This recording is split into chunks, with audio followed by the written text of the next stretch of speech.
Houston, our instruments are showing that we have a incoming message from deep space. Repeat, Houston, we have an incoming message from deep space. Houston, we will begin playing message now.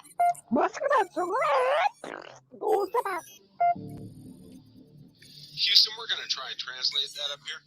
Hold for translation. Translation complete. We'll begin playing message now. Hey, it's me, Melissa. What do you do when the aliens invade? Take a shot of MK Ultra and watch Melissa Jade. Put on your tinfoil hat and tune right in. We got that crime spree, flat earth theories, government conspiracies, a complex Mandela effects, unidentified optics, a mind expanding, fake moon landing, what it all bends understanding. It's me, Melissa. It's me, Melissa. Aliens was on the sun or in Area 51. Time travels, unravels, haunted castles, tops are baffled, potential experimental thoughts that make you transcendental. It's me, Melissa. It's me, Melissa. Crime sprees, flat earth theories, government conspiracies, complex Mandela effects, unidentified objects of mind expanding, fake moon landing, what it all bends understanding. It's me, Melissa. It's me, Melissa.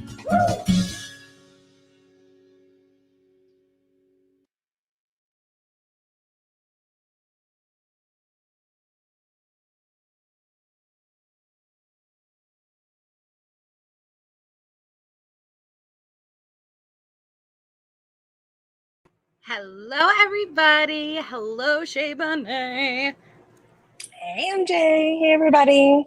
People, me. Hi, Lucia. Hi, Kathy. Four, Michelle, Meat Feets, Pointer Lover, Natasha. We have Chases on the Case, King Scarlet, my other Michelle. We have Mandy Wilcox. Yes, happy Members Only Monday. You guys are amazing. Absolutely love Members Only Mondays. Hello, let me see, Linda. Hey, Bryn. Listen, Linda, listen. Nana Banana says this trial will be good if it ever happens. Sarah Boone doesn't play well with others. I would love to put Boone and Letitia in a cell together. Can you imagine the type of letters we would get? Like letters/kites. That would be insane. They'd be sitting there at the kiosk, just, you know what? Boone running out with her pens. Then we have that, because that was really funny. I think that was the last letter that I read of Sarah Boone's, is that slowly you start to see, because she has very long letters. And so you see at the end of her letter, like her pen starts to like fade out, like with the ink. And then she starts to write, "This is my last pen, SOS." as it's fading, you know, like it was just really funny seeing the ink fade and for her to be like, "Help! I'm down to my last pen." We watched it fade, you know. Oh my god. Hi Amber. Hi Jessica. Yes, so we have our Members Only Monday today. So we have two things that we're going over. We have Sarah Boone's newest letter, which I figured we could read. We'll get that out of the way. And then we're going to go into the Idaho stuff. There's been a lot of, well, I don't want to say there's been a lot of developments with Idaho, but I haven't done an Idaho live in a while. So there's definitely a lot to catch up on with all the updates. But recently, Kaylee's parents came out and did an interview, and shout out to Shay. Thank you for sending that to me. And new revelations are being released regarding how Kaylee was found. And it's really interesting, and I'm really eager to get everyone's thoughts and opinions regarding it. So I'm very excited to do this. It's been a while since we had Shay up, and it's been a while since we did Idaho. So this is a treat. I had pen problems today. I hear the pen company is funding Sarah's defense. It's so bad. So you good starting with Boone? We'll read the letter and then we'll move on to Idaho stuff. Awesome. Okay. All right. So Boone never fails. Boone doesn't, she never disappoints. And if you guys remember, the last time we covered Boone, she had a new lawyer, and her trial keeps getting pushed. It keeps getting pushed.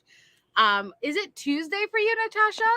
We do Trivia Tuesday. So you can't do members only because it doesn't start with an M on a Tuesday. It doesn't work. Hi, Katrina. Anyanka, I watched your feet video today. You're going to make me listen to Sarah Boone. Yeah, it's quick. It's just a letter, and then we're going to move on to the Idaho because there's a lot more Idaho stuff to go over. So it makes sense to do Boone first, read the letter, and then move on to Idaho. Oh, well, how does the future look, Natasha? It is. It's Members Only Monday. Yes. And she's gone through so many different lawyers, and she always has a complaint to make. She reminds me of someone, but she always has a complaint to make. And it's very fascinating to read her letters, to see the decorum between Sarah and the judge who's presiding over her case. You would think that she'd be very careful with what she says, but one of her last letters, she straight up accused the judge of making money off of releasing like court information that he shouldn't be releasing. And it's like, you have balls. You have balls. Hi, Glowbug. Okay, so let me pull this up. No, that's MK Celebrity Glitches. It would be this one. Okay, so we'll start with this. We'll read Boone's newest letter. Okay. Well, does it go like that? You know what? Let me do it like this. All right, here we are. Here we are. Hi, Vicky. And so Sarah has a new judge. So no, it is no longer Judge Wooten. It is Judge Michaels Kranick, I think. And so this is dated January 19th, 2024. So just 10 days ago, little old Sarah sends out this letter. Are you guys ready? Are you ready, Shay? Yeah, I read it. It's just Sarah. It's just Sarah. I haven't read it. I wanted to react in real time, and I'm excited. Okay. So it's January 19th, 2024. Judge Michael S. Kranick from Sarah Boone. Honorable Judge Kranick. Finally, a new judge. It's strange how the Lord works, as I was in the process of trying to disqualify Wooten after being my judge for 4 years, and me still incarcerated with nothing to show other than 7 different attorneys, not by choice, news clips of me walking in and out of the courtroom, and everything relative to my case permitted to be slathered on the global internet, in which I have not seen myself. So, Katrina, thank you, Katrina. Katrina just gifted 5 memberships, and congratulations to anyone just got busted out by Katrina. Welcome to Members Only Monday. If you got busted out, make sure you thank Katrina in the chat. Thank you, thank you. So right off the bat, I like, it's just very, because if this was the judge who's presiding over my case, I would be very nervous to talk to them like this. And now you have a new judge. This isn't Wooten. And so you kind of have a slate that's wiped clean. But does Sarah take that opportunity to, you know what? I'm going to let all the other stuff go, and I'm going to judge this judge solely on my interactions with him? No. Here comes Sarah, and she starts this letter while doing nonstop passive-aggressive digs. And basically, you're my new one, and you better not mess up the way I feel the prior judge messed up. Is that what you're taking from it, Shay? Yeah, absolutely. Yeah. And I guess for me, like what stood out of even the first like paragraph was just what does she really expect? Like you there's a right to free speech in the media. They can be outside the courtroom. I mean, there's a public docket for the documents. I don't think that this prior judge was doing anything to put her case in the No spotlight malicious. other than herself. Yes. Well, and she references the video that she took of the murder she committed, and she's mad that it's made its way to the public.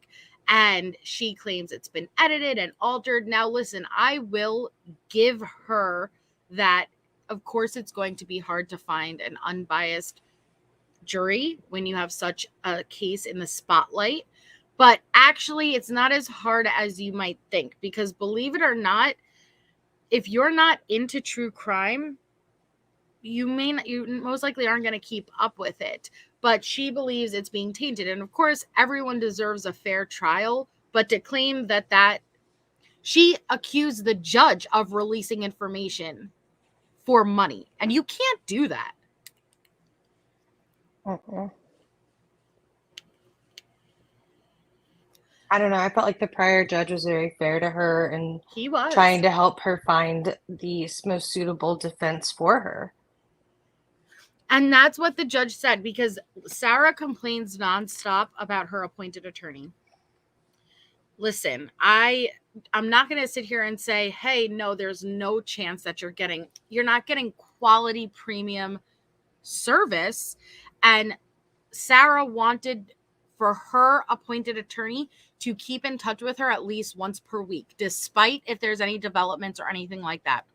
Sarah wants to be an active part of her defense, which she has the right. I'm not going to sit here and say, well, hey, you can't be a part of it. That's better than not wanting anything to do with your case, like Letitia, right? But the judge explained to her, because the prior attorney at the time had a much bigger case going on.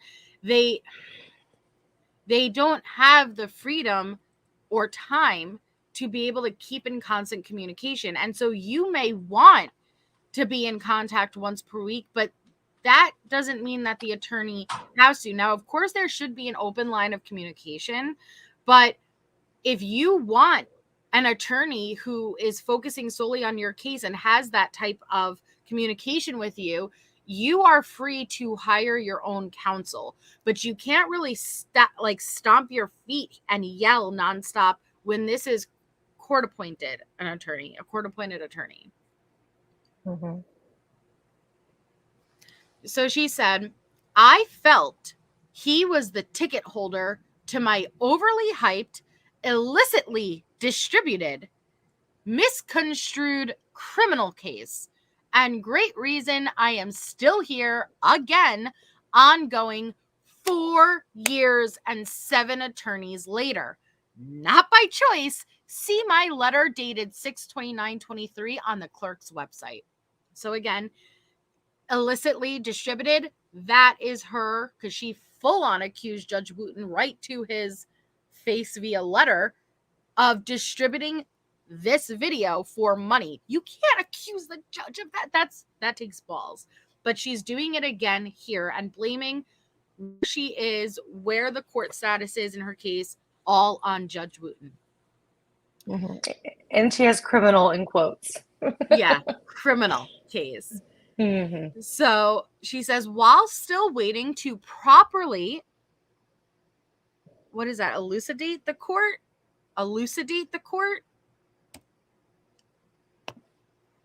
Public and I'm sorry, what?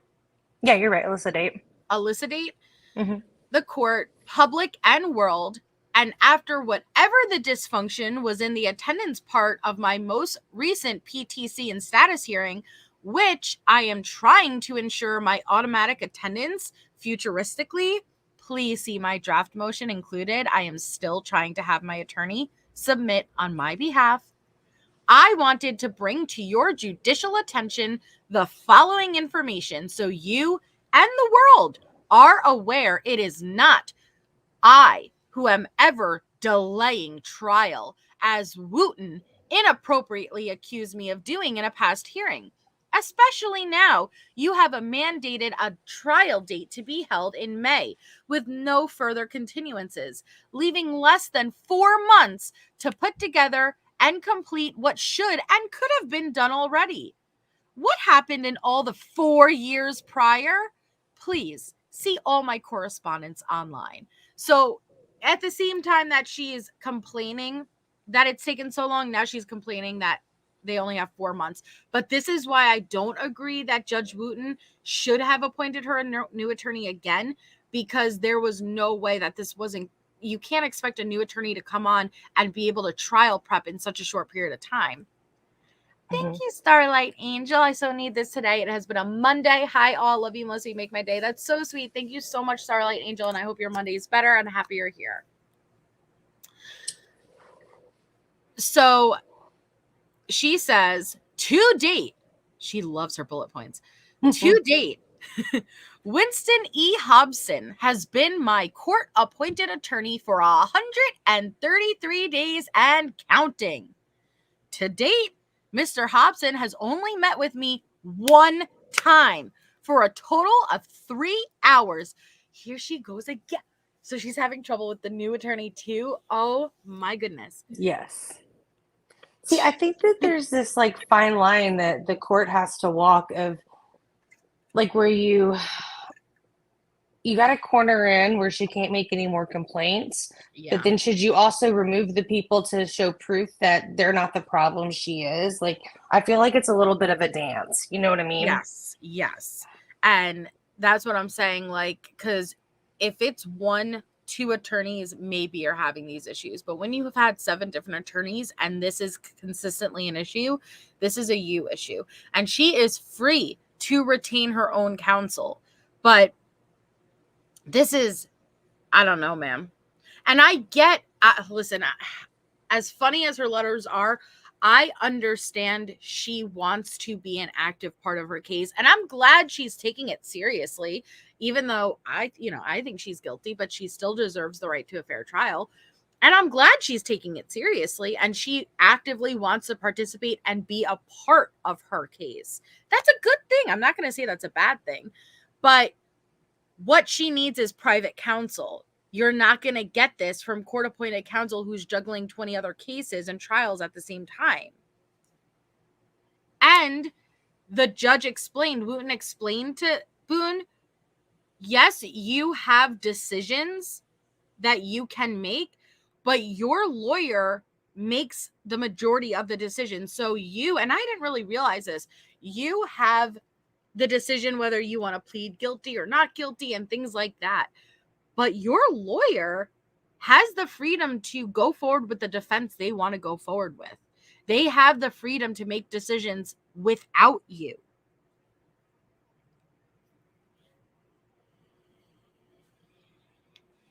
I think she's kind of putting herself in the position that is she better off defending herself? I mean, I don't know. I don't think anybody is going to be suitable for her unless she's not behind bars. And I think she's a bit deflecting. Yeah. In this. So she says, to date, no phone calls have been received by Mr. Hobson as his phone does not work properly for further immediate, much needed communication to be made between client and attorney. No way. Her last argument was that she could not get in touch with her prior attorney because he did not have a working phone. There is no possible way this is happening again with a whole nother attorney. Welcome, Stephanie. Thank you so much for becoming a member. There's no way, because she repeatedly wrote that in letters, is that her lawyer did not have a working phone. She could not communicate. And if that were true, that's not okay either. You need to have a working number. But I struggled to believe her. But here we are, and she's saying this attorney as well has a phone that does not work properly. We're in 2024, ladies and gentlemen. There's no way a lawyer does not have a phone that works properly. That, again, is telling me maybe he's just not responding or answering your calls, and you take that as not working properly. I don't know. That's what I was thinking too. So she says, to date, I have mailed 5 letters to Mr. Hobson trying to communicate my urgent need to speak with him. Poor Mr. Hobson. To date, I sent 1 letter to the investigator in my case to contact Hobson to contact me and see if he can assist in correcting the phone problem. Also, to inquire when anyone is coming. To date, I feel I am not being included or heard or cared about in my case again from the continued miscommunication again with Mr. Hobson, and time-consuming, undiscussed entries are being made on my behalf. The continuance I did not know about, the waiver of appearance I did not know about, along with other documents, and I am never sent copies of anything filed, so I know. I keep trying to tell him about with no response, furthering the already massive dysfunction in my 4-year case. Thank you, Amber, for being a member for 25 months. Boone will probably even try to control or belittle her attorney during the actual trial. I see a blow up during trial. You're probably right, Amber. Screenshot that because I guarantee it'll happen. Dude. Do you see what she just said? And right before I read this paragraph, I said how the judge explained to Boone that your lawyer has the right to make decisions on your behalf. You make the main ones, like, do you want to go forward? Do you want to plead guilty? Do you want to plead not guilty? You know, whatever it is. But as far as all of the rest, your lawyer has free reign. And I really didn't understand that, because that means that if your lawyer thinks that we should go with this defense, even though it's not legit, you're going with that defense. It doesn't have to be true. Right.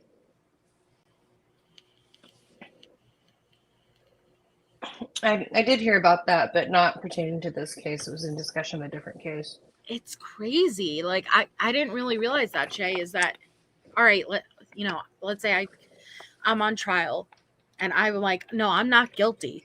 And this is what I was doing, XYZ. But if my lawyer decides that, you know what, that's not a strong enough defense, I want to go with this, even if it's not true, that's the defense we're going with.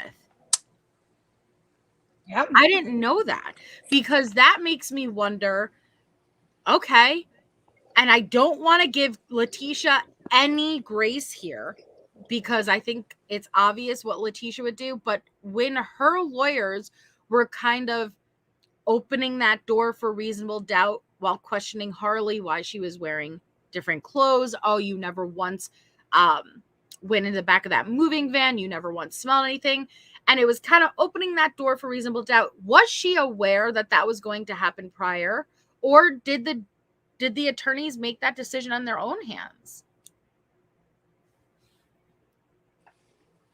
That's a good point.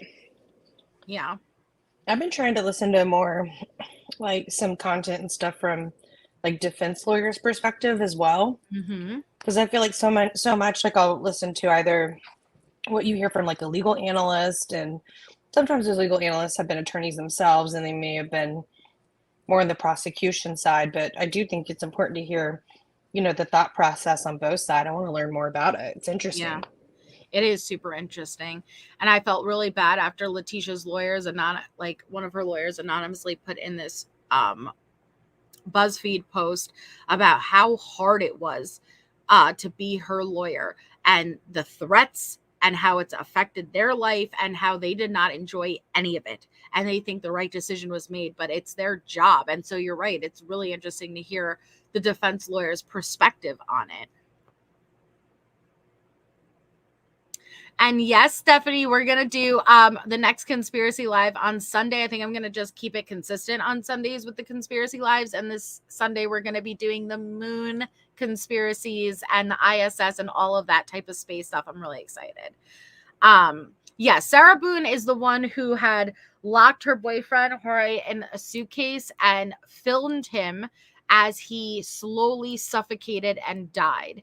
But he also sustained multiple injuries, which and in the multiple videos you see the suitcase was flipped over in different positions. it's possible she even tossed the suitcase down the staircase, or she hit him or kicked him while in the suitcase. He had significant injuries. So, but she says that they were playing hide and seek, even though I've never played a game of hide and seek where it's like, all right, Shay, we're gonna play hide and seek. Listen, I'm gonna go count, you go hide in the shower, and then I'll find you. What's the point of hide and seek when you know where the person's hiding? Come on. Yeah. Well, it's more so what she says too when she's recording him. When it's like very vengeful as well. Yes. So her recording was so incriminating. So it's interesting whenever we've watched her interrogation, how once that video comes up, it's just, I don't know, she kind of changes her tune a little bit, but she's always thinks she's the smartest person in the room. Yes, she does. She has a lot of similarities of Letitia, but she does think she's the smartest person in the room, and she openly taunted him. He's crying out for his life. Sarah, I can't breathe. Please get me out of here. And she's like, I couldn't breathe when you cheated on me. And it's horrible. It's horrific. So she says, I was hoping in the PTC and status hearing on Tuesday, 1/16/24, I could at least play catch up in the courtroom for 5 minutes. So many of my new attorneys have done prior, including Mr. Hobson, in the one court date I've had for a continuance of a continuance, 10/30/23. To express and emphasize the need for him to communicate and schedule a second very overdue meeting. I still have not heard from Mr. Hobson about our missed PTC and status hearing. What's the status? To date, 1 out of 133 days and counting, attorney and his client have met. To date, 3 out of now 3,192 hours, attorney and client have discussed partial general case information. To date, I still have not seen my discovery, which she's counting the hours, Shay. The hours! Yeah, that's nuts. But I don't know. I mean, I feel like I wonder if some of the delay is because they did discuss how they were trying to find experts for her case. Mm-hmm. So perhaps with coming out of the holidays, trying to find those experts, maybe it would pick up for her soon. But I feel as if sometimes these letters don't do her justice. It's just kind of like a bit of a tongue lashing. Well, I feel like she could get her point across without all of the insults. Like, listen, I have genuine concern. I would very much like to be a part of my case. I understand that I have a court-appointed lawyer, but I do think more than once in, this time period, there needs to be more communication than that. There's hearings that are going on, decisions that are being made. I'm not even being made aware of. You could say all that without all of the extra. So she says, Your Honor, when is the next status hearing, please? Especially since I and we were not at the last PTC and status hearing. And especially since I am trying to communicate with my attorney in more than one way to fully maximize and utilize the amount of time. I think it's supposed to be the minimum amount of time allowed before trial. My fair, appropriate, lawful trial? I still am wondering why, though. I've had to wait for 4 years for something to finally happen on and in my case. Ask Judge Wooten. I wonder also, was I the oldest case on his docket? Either way, I'm still here, waiting patiently and very excited to get this highly anticipated show on the road. I wait your overdue and very needed judicial direction, supervision, and intervention. Thank you in advance, Judge Kranick. Welcome. Sincerely, Sarah Boone, XOXO Gossip Girl. It always feels like it needs to end appropriately with that. I mean, what is she expecting? Every time she gets a new lawyer, it resets everything. So It doesn't matter what the longest date is on the court docket. Every time you get a new lawyer, you reset the time. Yep, exactly. And so I would like to know the truth, though. I would like to know the lawyer's perspective, because I do think that there can be, if I'm taking Sarah's word for truth, I do think that there could be some middle ground. There should be more than one communication with the lawyer in that time period, like 133 days. Yes, that is excessive. I don't disagree with that. And I do think Sarah needs to be in the loop for anything as far as her own hearings, and but there's a lot of inmates that don't want to, they don't care. But if your client is expressing they want to be an active part of it, they should be allowed. But what Sarah was demanding originally, at least once a week communications, no, that's not middle ground. They can't do that. If you want that type of dedication, you need to get your own counsel. So I think there's a middle ground, but I can't take Sarah's word for fact. I would like to ask somebody who's been a defense attorney about this, but I'm curious, when she says that they met once, is she just meeting pertaining to the lawyer directly? Because what if there's other people of his team in office that are meeting with her? Yeah. Right, but it's not satisfying her because she doesn't have him face to face. See, that's a great point. Maybe have there been communications even with her and the lawyer, just not face-to-face visits, and she's saying I met with him once. That's what I mean. Like, I can't just take this letter and make assumptions. I'd like to know what is actually transpiring. Yes, and I'd also point out too that, like, when you mentioned the thing about the call, what did she say, the number, or that it's not working properly because maybe she's calling and it's going to an admin and he's in other meetings and he can't drop what he's doing and take your call right then. Like, Right. I'm wondering what her expectations and the reality really are here. Exactly. And there's no possible way that two completely separate attorneys don't have actively working phones. So there must be more to this story, and she's writing it a certain way, because there's just no way that, all right, I struggle to believe it with the one attorney not having an active phone, but now two, no, we knew this was going to happen. When I've retained a lawyer for things, sometimes his associate would handle the issue because she was only about $150 an hour compared to his $350. Well, and these court-appointed lawyers, they have multiple trials and cases they're handling all at once. And think of it like kind of when you go into the hospital, how often do you see the actual doctor versus the nurses and the nurse assistants, right?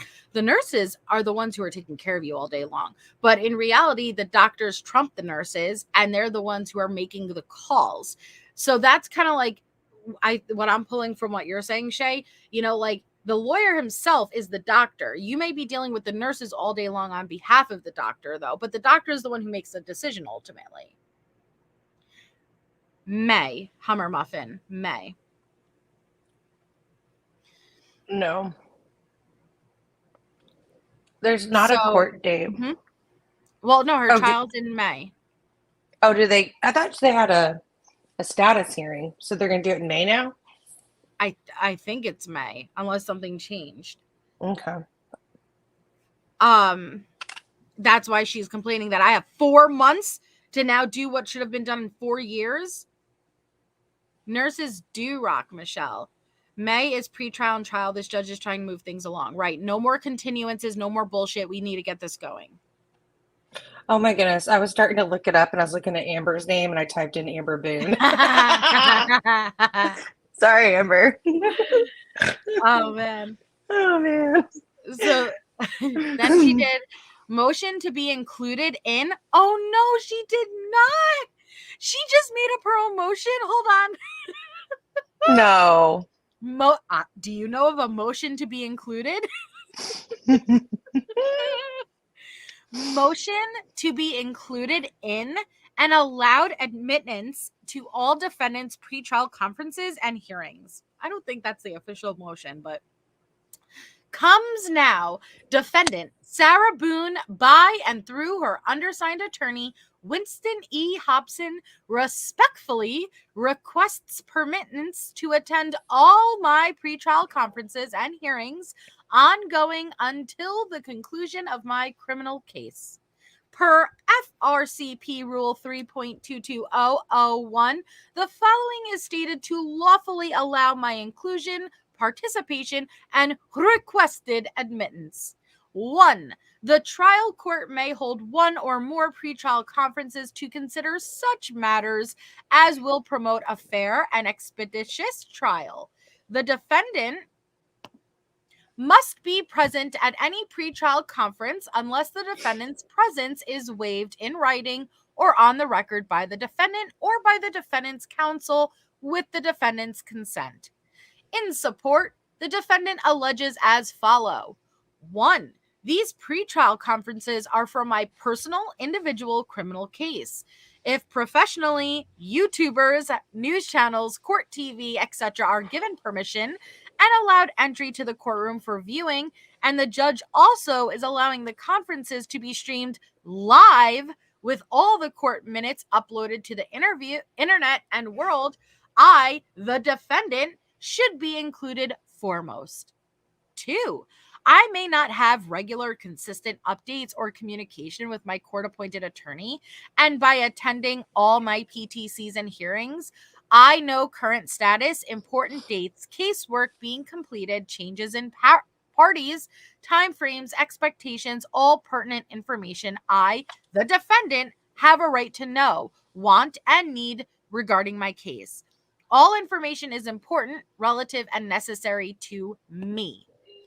3. I am not consistently included in the certificates of service and sent copies of any documents being filed in court regarding my case, as requested numerous times by the defendant in writing and verbally in the courtroom, neither by the judge, the court, or my attorneys. By attending my pretrial conferences, I will know what documents have been filed, need to be, and will be for and in my case. Another way I can know what is going on in my case and being worked on. 4. In complete overall support, it is my right by law as an individual defendant and inmate to be included in any and all developments made in my case. It also is my right to finally achieve success in any and every aspect possible in my case. By attending and being included in my pretrial conferences and hearings, said success can and will be accomplished fairly, faster, and properly. Wherefore, the defendant Sarah Boone respectfully asks the Honorable Court to grant my motion to be included going forward to all defendants' pretrial conferences and hearings. By Sarah Boone, XOXO Gossip Girl, Certificate of Service. So, here's the thing. She's not wrong. She's not wrong. I know. She may be a little bit crazy, but she's not wrong. She does have the right to be fully included. Now, what I think her issue is that people like Court TV, YouTubers, news stations, where I think the disconnect is that she thinks the court is just calling them up and giving them the information. These are Court TV, Law and Crime. They are searching the docket every day and they find this information on their own. That's not the court calling them up and being like, yo, we got the new drops on Sarah Boone. They're looking all day long. That's their job.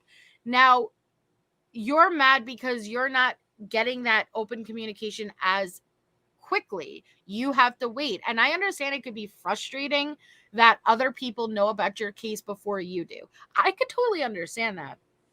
But I think she goes about it in all the wrong ways. What do you think, Shay? I agree. I mean, I think it has more to do with like her personality and approach that seems a little bit like off-putting.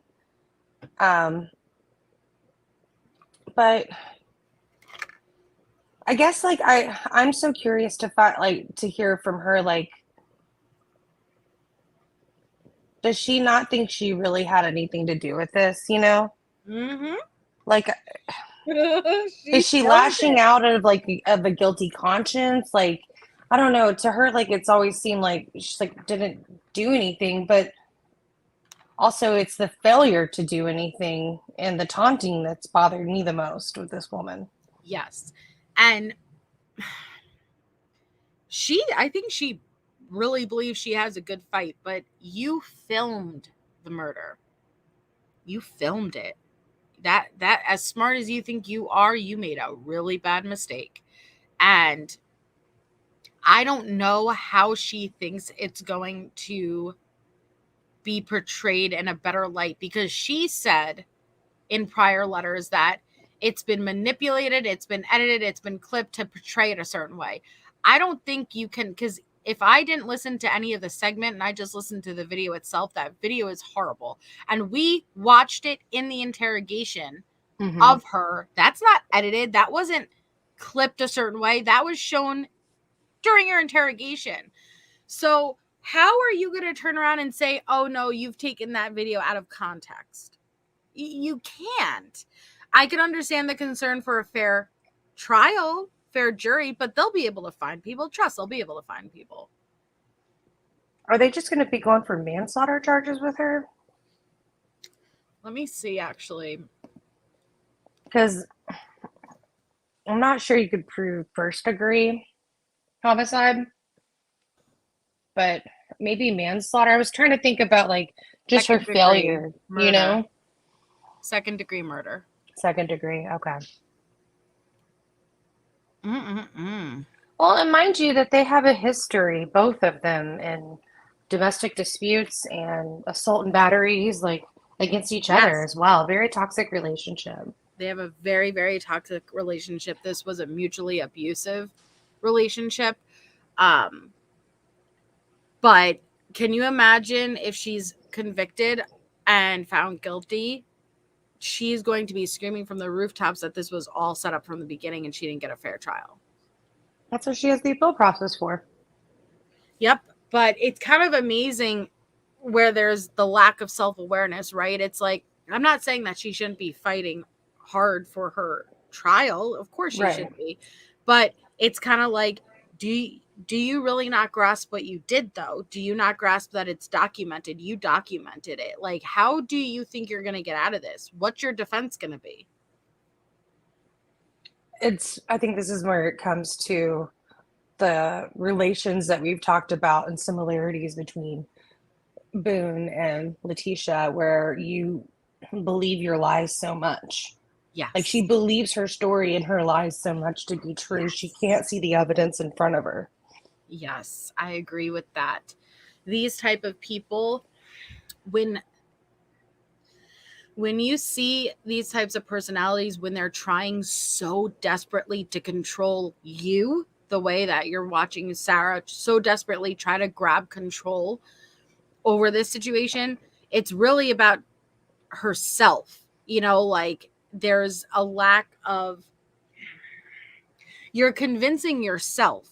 When you're writing aggressively and you're writing like that, the same way Letitia would, you're not lying to all of us. You're lying to yourself. You're trying to convince yourself of that. But there are people who genuinely end up believing the lies. They get so convincing even to themselves that they believe something differently. I think that happened with Letitia. I think Letitia convinced herself this was justified and she's not a piece of shit. Same thing with Boone. Yeah. I know Amber said last I heard her defense is battered women. I did hear that last year. I don't know if this new lawyer has taken that approach. How can you possibly listen? You could have, first of all, battered woman. Oh, I zipped him in a suitcase. Then you would have left and then called police. And you would be terrified to open up that suitcase if he was a serious danger like that.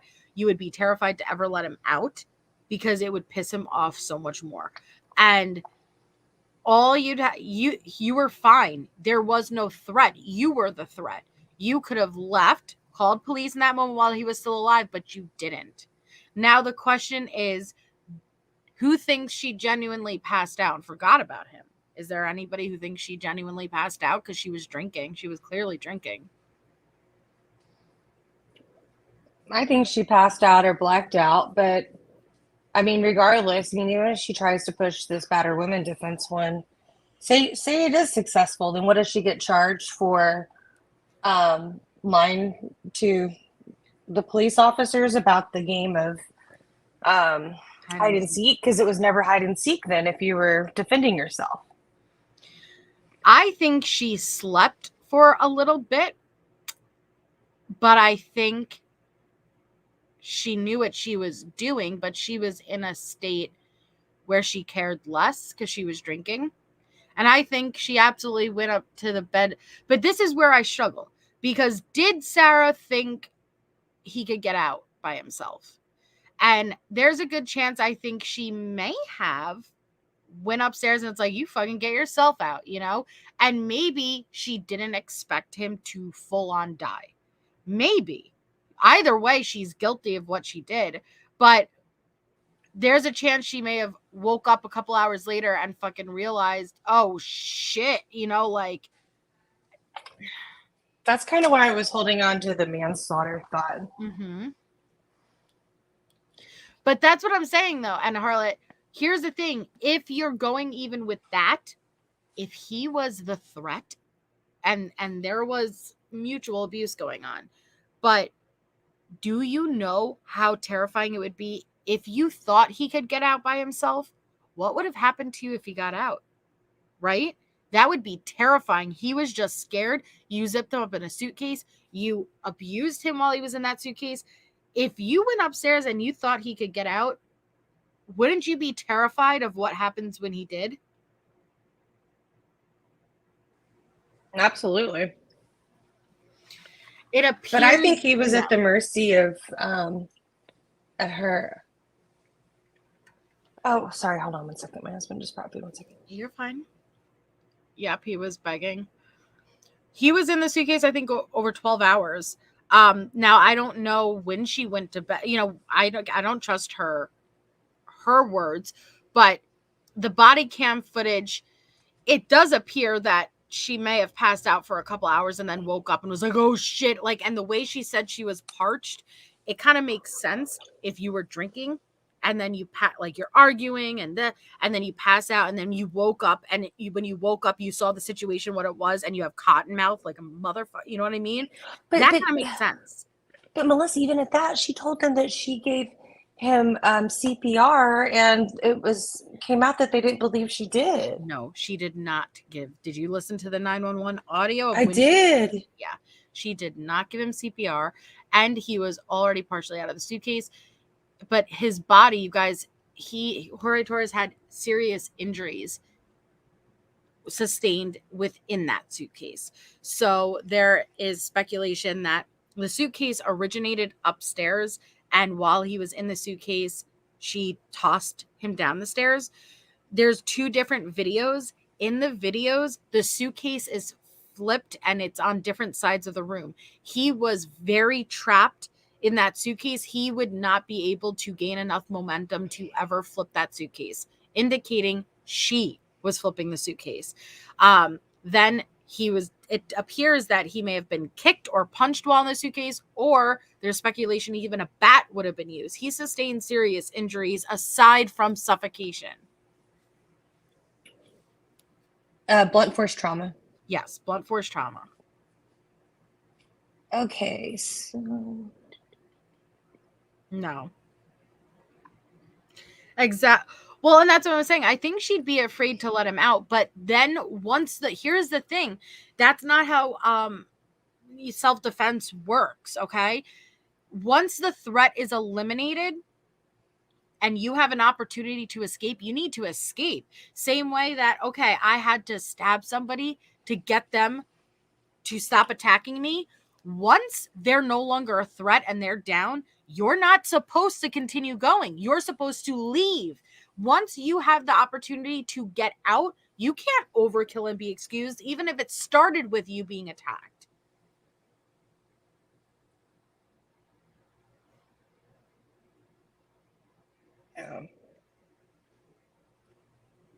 Now you got me going back into the arrest affidavit and everything. No. She totally hurled him down the stairs. Once she saw he died, she really thought, oopsie, total accident. She'd not be charged without a crime. Well, and this isn't the first time she locked anybody up in a suitcase. CPS, what was it? CPS was called after a YouTube video was uploaded, and it was about her like locking her, trying to zip her son in the suitcase. It's a crazy one. No, that went out the window when you're sitting there and you're openly mocking him and taunting him. It went out the window.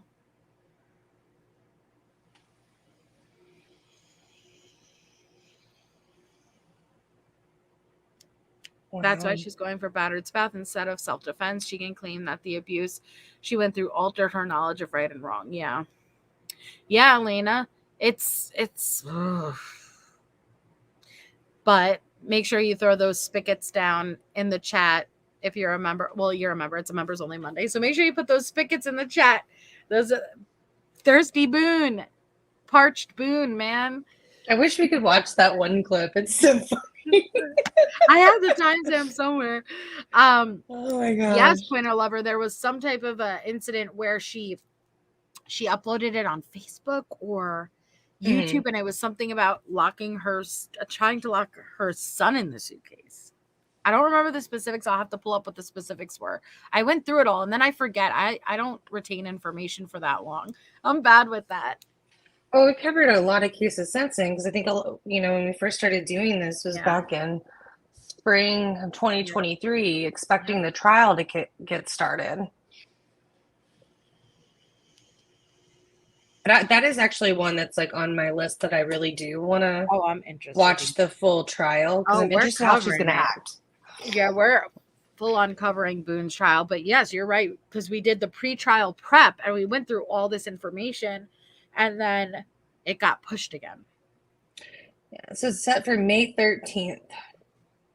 May 13th. The status hearing is May 3rd. May 13th. Wow. Well, what we could do again is, as we get closer to the trial and with a new judge and a new attorney, I don't expect this to get pushed again.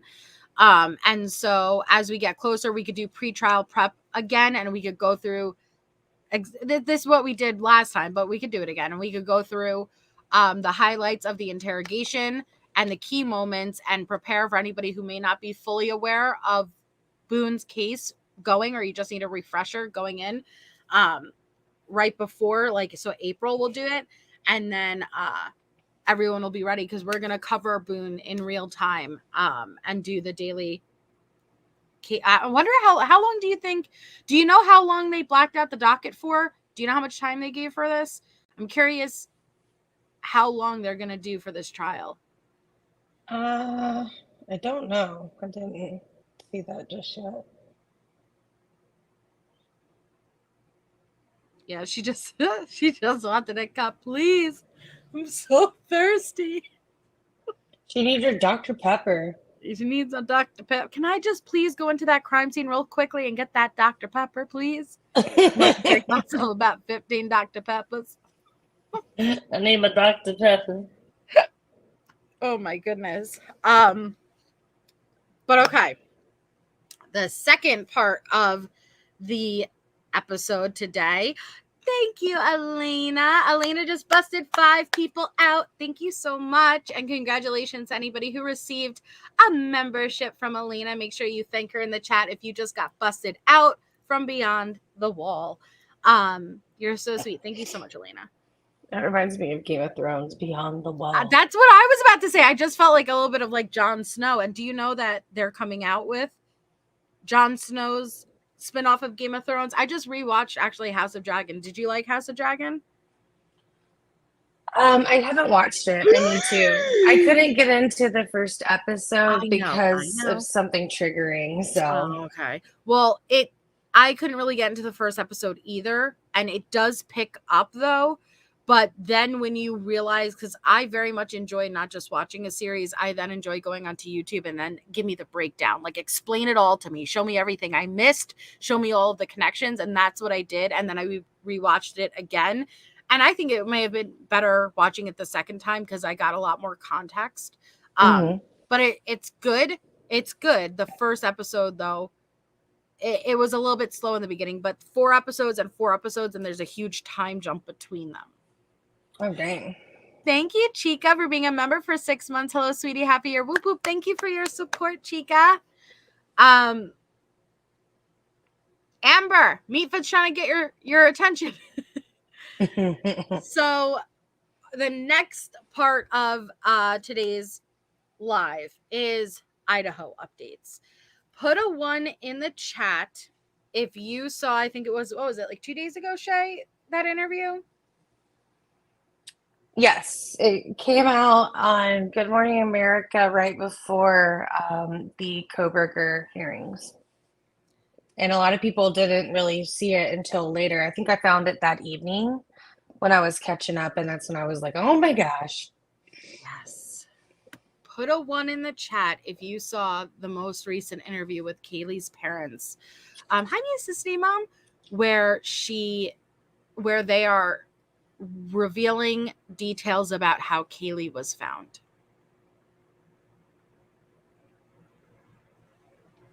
No, So I see KPN said 1, Nana Banana says 1, Kathy 4, Chase and Mississippi Mom says 1 so far. Okay. We love you so much, Elaine, and I'm so glad that you're here. So you haven't seen it, Night Stalker? Okay. Well, it may have been one piece of information, but it's a huge piece. Do you agree, Shay? A detail to be released? Yes, I look at it as a continuance of information that we got from the 48 hours episode that aired, was it a few months back? Yes. Yes, because that was the first time we heard anything about perhaps Kaylee being trapped of some sort. Yes. And thank you, K-Braze, for being a member for 9 months. K-Braze says, Manjay, thanks for always being so kind and positive no matter what may be going on. Well, thank you. I have a pretty amazing support system, including all of you, so thank you. So yes, Shay is right. It was months ago where we first heard, and we know the Gonsalveses, Kaylee's parents, they've kind of taken the spotlight on the forefront as far as all of the victims' parents go, and they're definitely in the forefront of social media and openly talking about details of the case, things that they feel that they're able to release, and definitely more, like I said, in the forefront of the victims' families. And it was a few months ago where there was the interview where they first mentioned that Kaylee was trapped. Now, when they got into the details of explaining how Kaylee was trapped, Maddie's room was very small, and the position of the bed, you know what, let me pull up. Remember, Shay, you actually even showed me.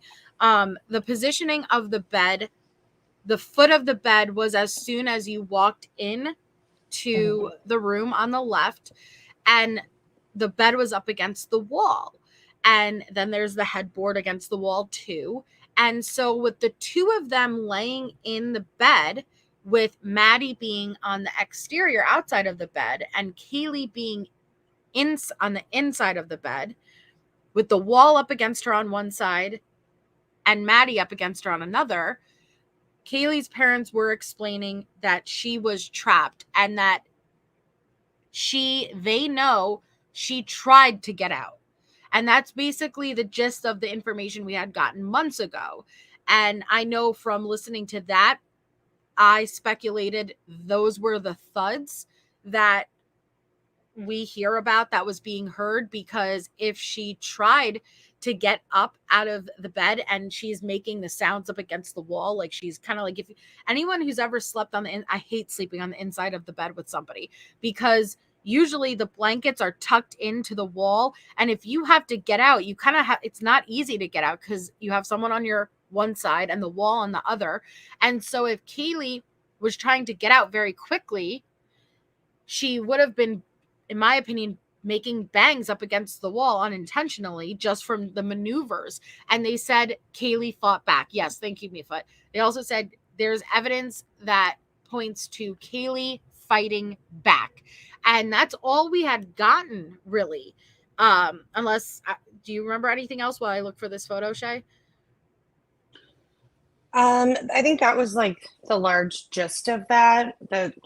We knew that she fought back. We also, had heard over the last year that they may have obtained some of this information from the coroner, which called their daughter. So I guess it's more of kind of, did this information come from the coroner? Did this come from law enforcement? So that would be my understanding of how they were able to find out these details. Right. Oh, thank you. I love you, Elena. Have a wonderful night. So 2 days ago, another piece of this interview came out, and I'm just going to grab this photo of you guys for anybody who's not familiar with what Maddie's room looks like. I think you guys need to see it to get an idea of what we're about to listen to. So let me pull this photo up. Are you doing the not Remember the your one with little the stick figures, right? Yeah, your little stick figures. I'm scrolling. No, up. they're not mine. Oh. Well, Remember, the ones you sent me. they were in a Facebook group because, like, whenever the details started coming out, like, I think everybody was trying to take the PCA and look at how it mapped back, but everybody, I felt like a large majority of people felt like the girls were side by side or one on top of the other. So I found this information just to be very mind-blowing. It kind of changed a little bit of my thoughts of what the crime scene may have ended like. Mm-hmm. Those are not my stick figures. I did not draw those. I clearly would have used a different shade of pink.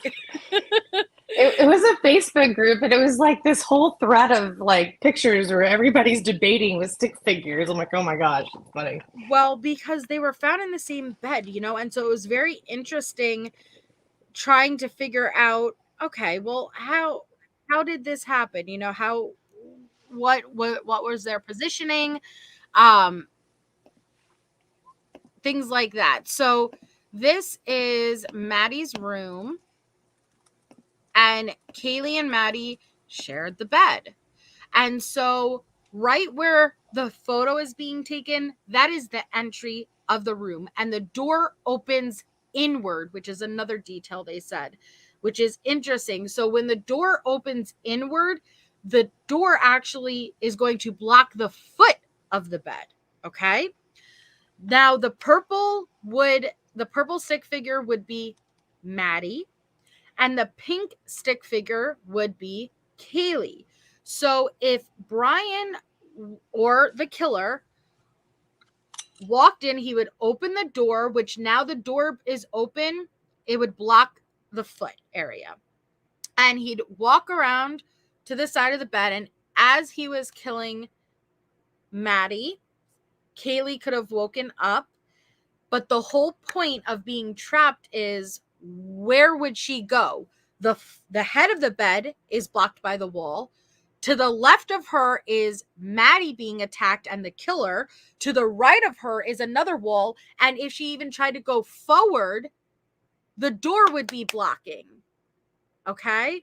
And so we heard about being trapped, and it was very interesting. So this is a visual for you guys. See, that's Maddie standing right on the edge of her bed. That's where, in my opinion, the killer stood. Okay? Do you agree, Shay? I don't know where else he would have stood, or, she, but the killer would have stood. I think that makes the most sense. I don't know. I'm still in my head so much about this right now. Like, Yep. So, and this circle is where the sheath was found, right? No. Sheath is found here. I'm sorry. This one. The sheath was found here. Okay. Next to Maddie. Which is interesting. But look, it's more towards what would be Kaylee's feet. Well, so these drawings are people's interpretation of the PCA. Yeah. So I think this is just us these are just different, interpretations of it. I don't think that's, saying that represents our opinion, but and yes, you're 100% right. But what we do know is that from the PCA, they said the sheath was visible from the doorway, right? Right. So that is interesting. But no, don't take these to be 100% exact. So, this person did the stick figures going in multiple different ways just to get an idea, like, is it possible they sleeping head to toe?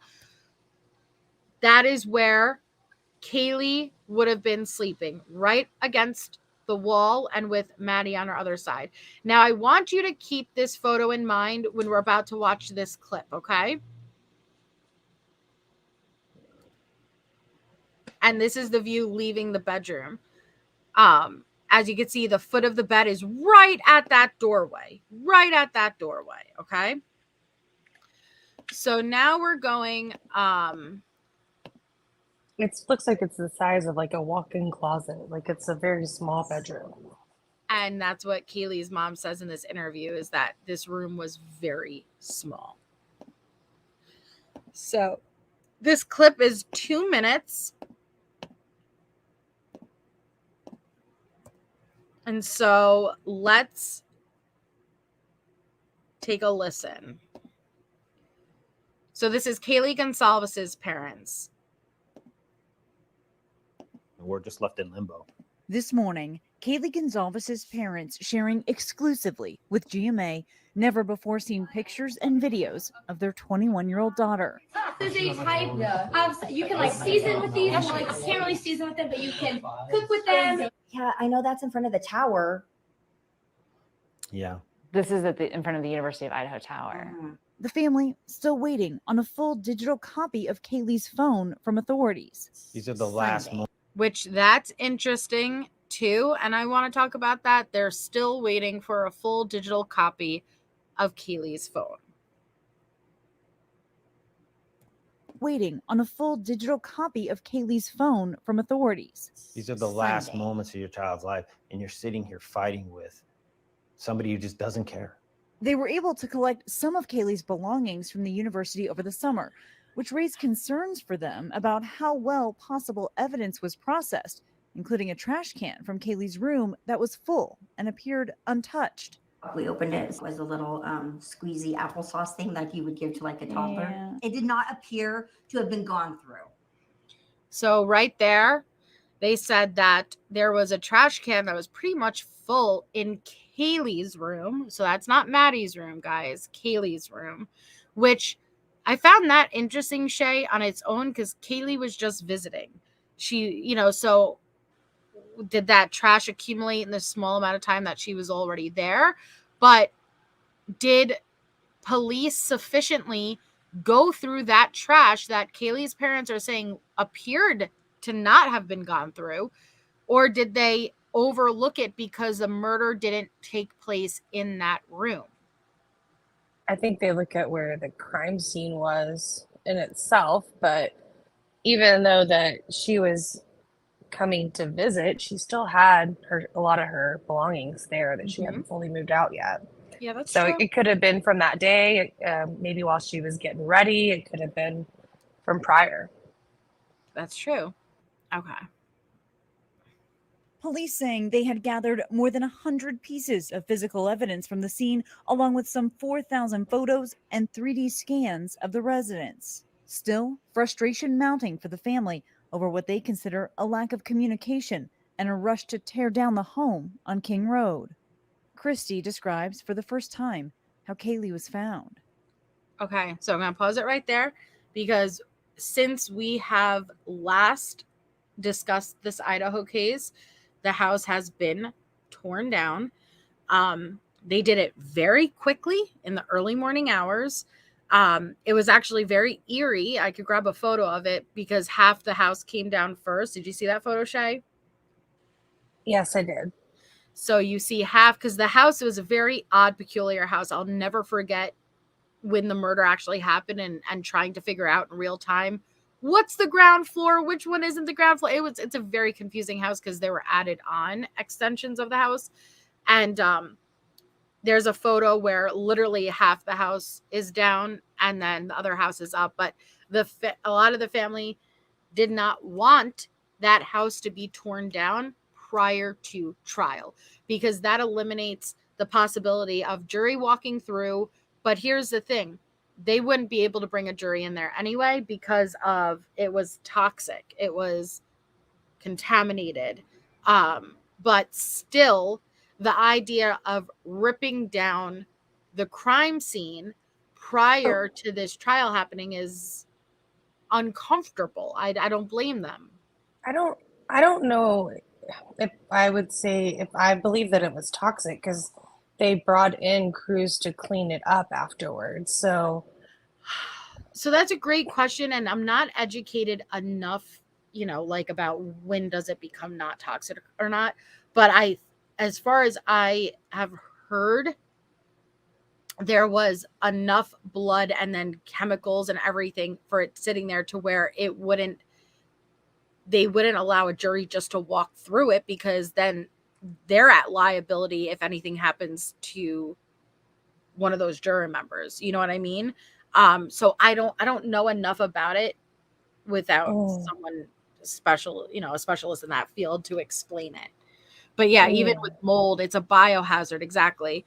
And with the amount of time, would they even if, okay, maybe the jury itself doesn't do a walkthrough, the idea of just ripping it down, what if there's something, what if there's something that we needed? But you want to know what they didn't find when they ripped down that house? What didn't they find, Shay? tunnels. They did not find tunnels underneath the damn house. So I just want to be petty for a little moment, just a smidge, and remind everybody, with all of these channels, with all of the conspiracies that they pushed in real time about the tunnels that went underneath the home and went all across Moscow, which tunnels are a very real thing, but there was no tunnel underneath the King Road residence leading anywhere. But guess what? All of those people who covered it already grew their channel, made their money, profited, and so it doesn't matter, right? No, it should. And going forward, I would not, I'd just be aware that there are channels specifically who push misinformation and conspiracy like that just for their own self-gain and profit. Just saying. Oh, yeah, tunnels. And I mean, I think we're all adults to hopefully know this, but it is very common in city infrastructure that there are tunnels in the city for different reasons. It doesn't mean it goes to someone's house. So to be surprised that there's tunnels in a city it's not surprising. I don't know. It's not surprising to me. It's more so what was the purpose and where do those lead? Yes. You're absolutely right. A majority of places have underground tunnels, but there was the whole conspiracy that specifically pushed that there was a tunnel that led into the home, and this home was a drug hub, and there was that's what the route that the murderer took, that they took the tunnel underneath the house and then come up through the house, and that's where they went back down. This crazy conspiracy, which Occam's razor, the most likeliest explanation is usually the most simple explanation. Not always, but when you have to jump through hoops like a tunnel that led directly underneath this home to move drugs and all this stuff, you have to jump through a lot of hoops to get to that for it to even be the case. And it's not usually the case, guys. But Melissa, I do want to say this. So they did have a cleanup crew come in because if you remember, whenever they arrested Brian, the defense got involved with the court and asked them to stop that because they were going to go do their own investigation. I have watched like different crime scene cleanup, like podcast interviews, kind of like what those processes look like overall, they are manageable for people to go through them. I think the idea is more so like, what purpose could this serve? And a lot of us have to kind of also understand that in most, I believe in most murders that, you know, sometimes those crime scenes aren't going to be able to be preserved, especially ones that are like out in the open, you know? So to have the ability to be able to go back there was in of itself, I guess, an advantage. But and there was a lot of discussion about right whenever they were getting ready to do this, that the FBI was back there with their drones. Well, they did 3D scanning whenever the crime first happened. And I'm going to reference, but Judy Ron had on a gentleman that runs a company that the new imaging technology that the FBI now has availability to that they did not have at the time of this crime, he believed was being used before the house got torn down. So I think that's also like another reason, like if they could do 3D modeling and build that out, it serves a better case. Why would you bring the jurors there? But I do know that they had new technology come out after this. So a lot of people were thinking that they didn't have enough of this evidence, but I think they did. It was just they brought in a new technology to try it this way as well. It's, yeah. You know, they removed it's the hard to badge. appease everybody. It is. You're right. It very much is. They removed the beds and such, but they did not do major cleanup yet. A ton of that flooring would have been ripped up. We would have seen tons of biohazard bags. Do you guys think they got the right guy? I do. I think, in my opinion, and I'm going by the evidence that we have so far. Now, come tomorrow, there could be a boatload more evidence that comes out that points to a different person. And so I'm open to wherever the evidence takes me. So far, I think that there's been sufficient enough put forward that points to Brian Koberger. Now, I'm waiting to reserve my judgments until trial, but it was very eye-opening, in my opinion, when his defense came out and said he goes for nighttime drives. That's what you think in that moment, because it's like, hey, well, give us an alibi. Where was Brian on this evening? And he's like, oh, well, we can't tell you exactly where Brian was.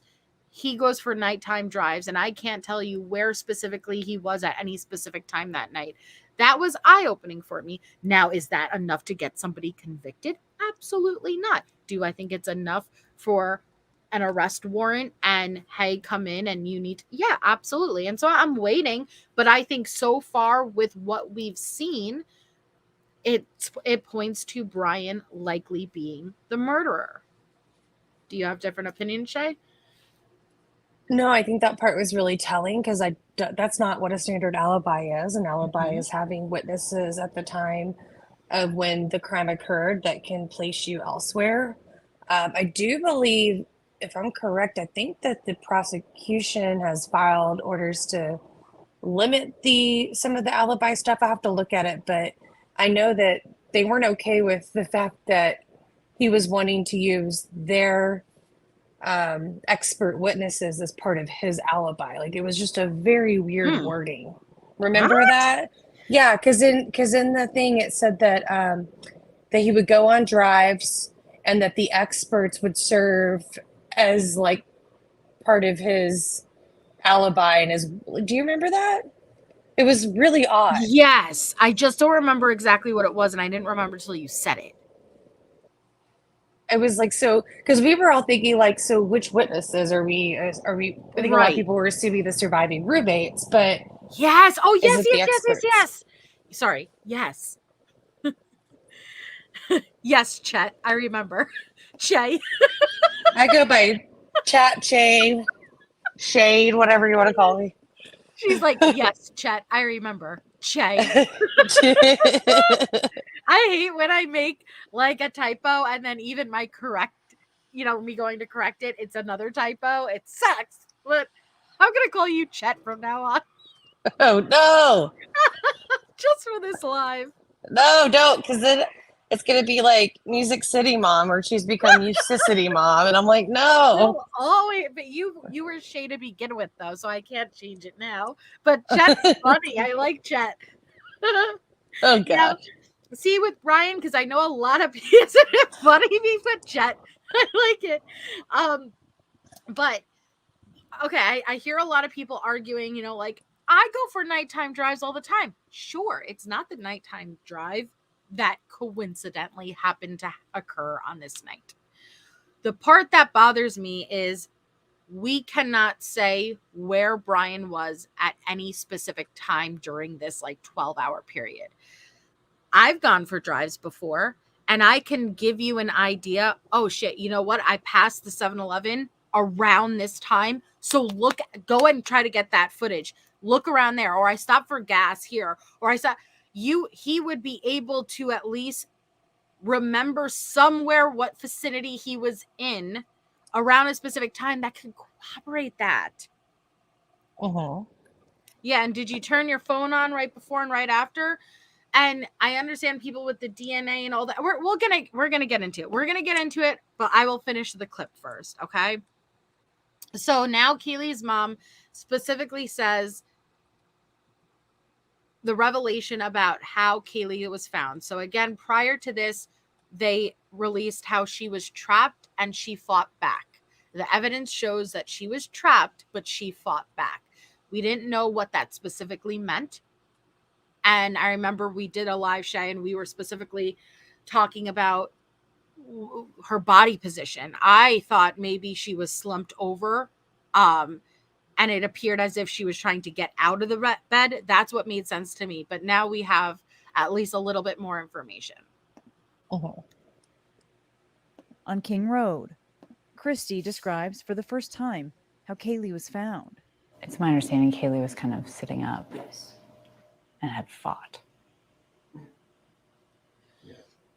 And the way that room's put together, if you come through that door, you can't get out of that room. Completely, totally trapped. Yeah. You're in a Tiny, bed. tiny room. The bed was the entire room. You could barely open up the door without swiping the foot of the bed. And it was wall. The headboard was up against the wall. The side where Kaylee was on was up against the wall. And if you can imagine Kaylee in an upright sort of position, up in the corner, slumped. I mean, she was trapped.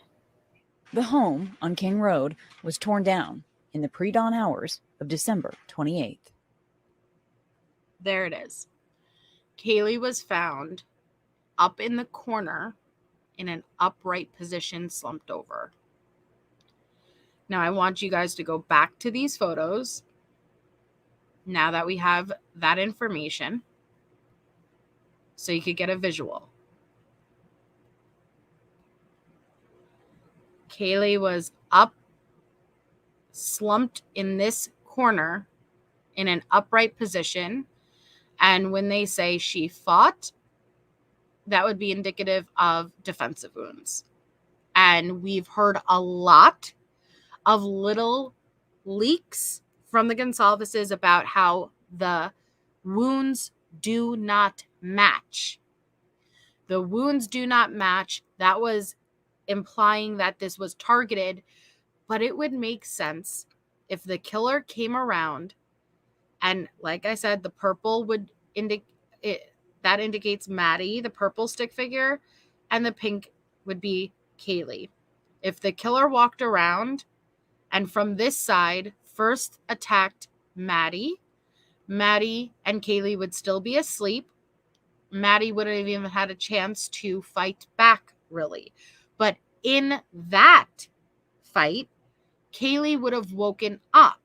And when she would have woken up, she would have been trying to probably weasel out of those blankets. She probably would have been hitting up against the wall as she's doing this maneuver, which would account for the thumping. Murphy probably was barking from this noise. That's why we know Dylan said she was hearing what she perceived as Kaylee and Murphy playing. And then where would she have gone? She would have tried to back up, but she's trapped. It's up against the wall. And then you have the killer basically in front of you. How was she supposed to crawl to the edge of the bed, even if she got to the foot of the bed while someone is attacking Maddie that close to you? The door being opened would have blocked her. She would have had to push to the door, close, then get off, then open the door again and get around. It's almost impossible. But if she was awake and alert, her having defensive wounds and significantly worse injuries than Maddie makes sense, because she would have been awake before the attack really even started on her, and she would have fought back. What do you think, Shay? I agree. I believe, based on all of the research on this case and what we've been told, I believe there were 2 people asleep and 2 people that fought back. I believe Maddie was asleep. Kaylee fought back. I believe Ethan was asleep based on the mattress imprints that we've seen. Mm-hmm. And then Xana fought back. That's my opinion. Yes. I'm believing that too. Now, and I just saw Meatfoot say it, and I was going to ask you too, Shay, is there anybody who had originally thought Kaylee was sleeping in her room and came in after hearing the struggle? Because I know a few of you believed that originally Maddie and Kaylee were in separate rooms, and Kaylee would have gotten up and come in mid-attack to try to help. Do you still feel that way with the new information? I don't. I think they were laying together, but I want to hear your thoughts.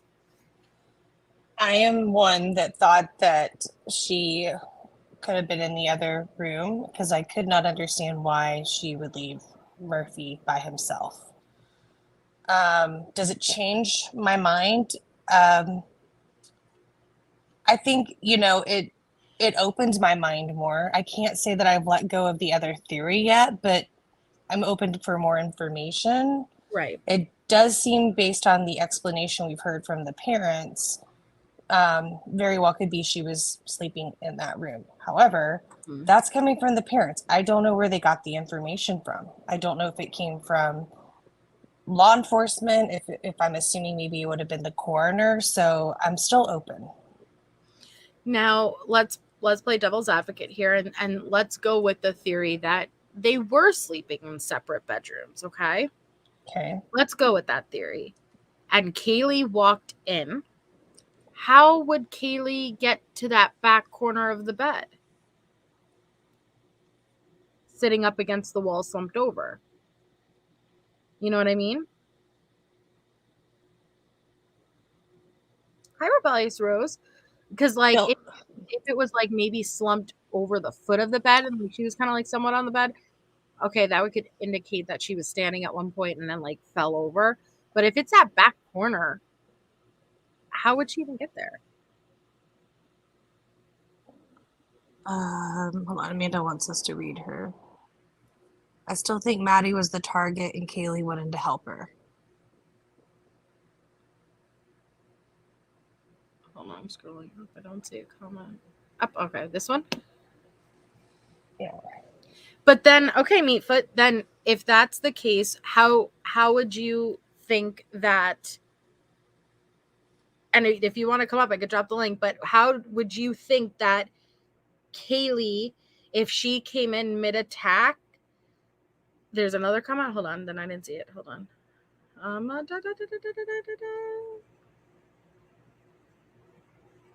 I don't see another different comment. Do you, Shay? I see that one from her. I don't know. It says no next, and I'm reading. I can see Amber's. Hold on. I don't know where it is. Meat feeds. What'd you do?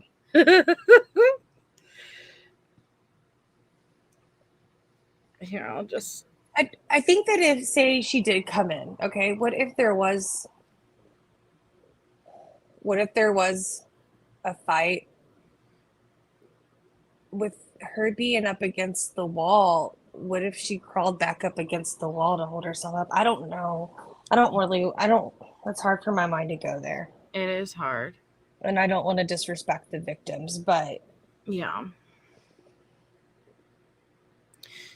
Amber said also possible that after she was attacked, she had not passed away and she curled over next to Maddie. Okay, well, and here's the second part of what I want to discuss. The sheath, the infamous sheath. I think that this is more evidence that that sheath was not on a belt. I'm not going to say it's impossible to pull a sheath off the belt because the sheath is a loop. And so the only way that sheath, if it was on a belt the way it was made to be on a belt, the only way to have gotten that sheath off would be to unbuckle the belt and then pull it off.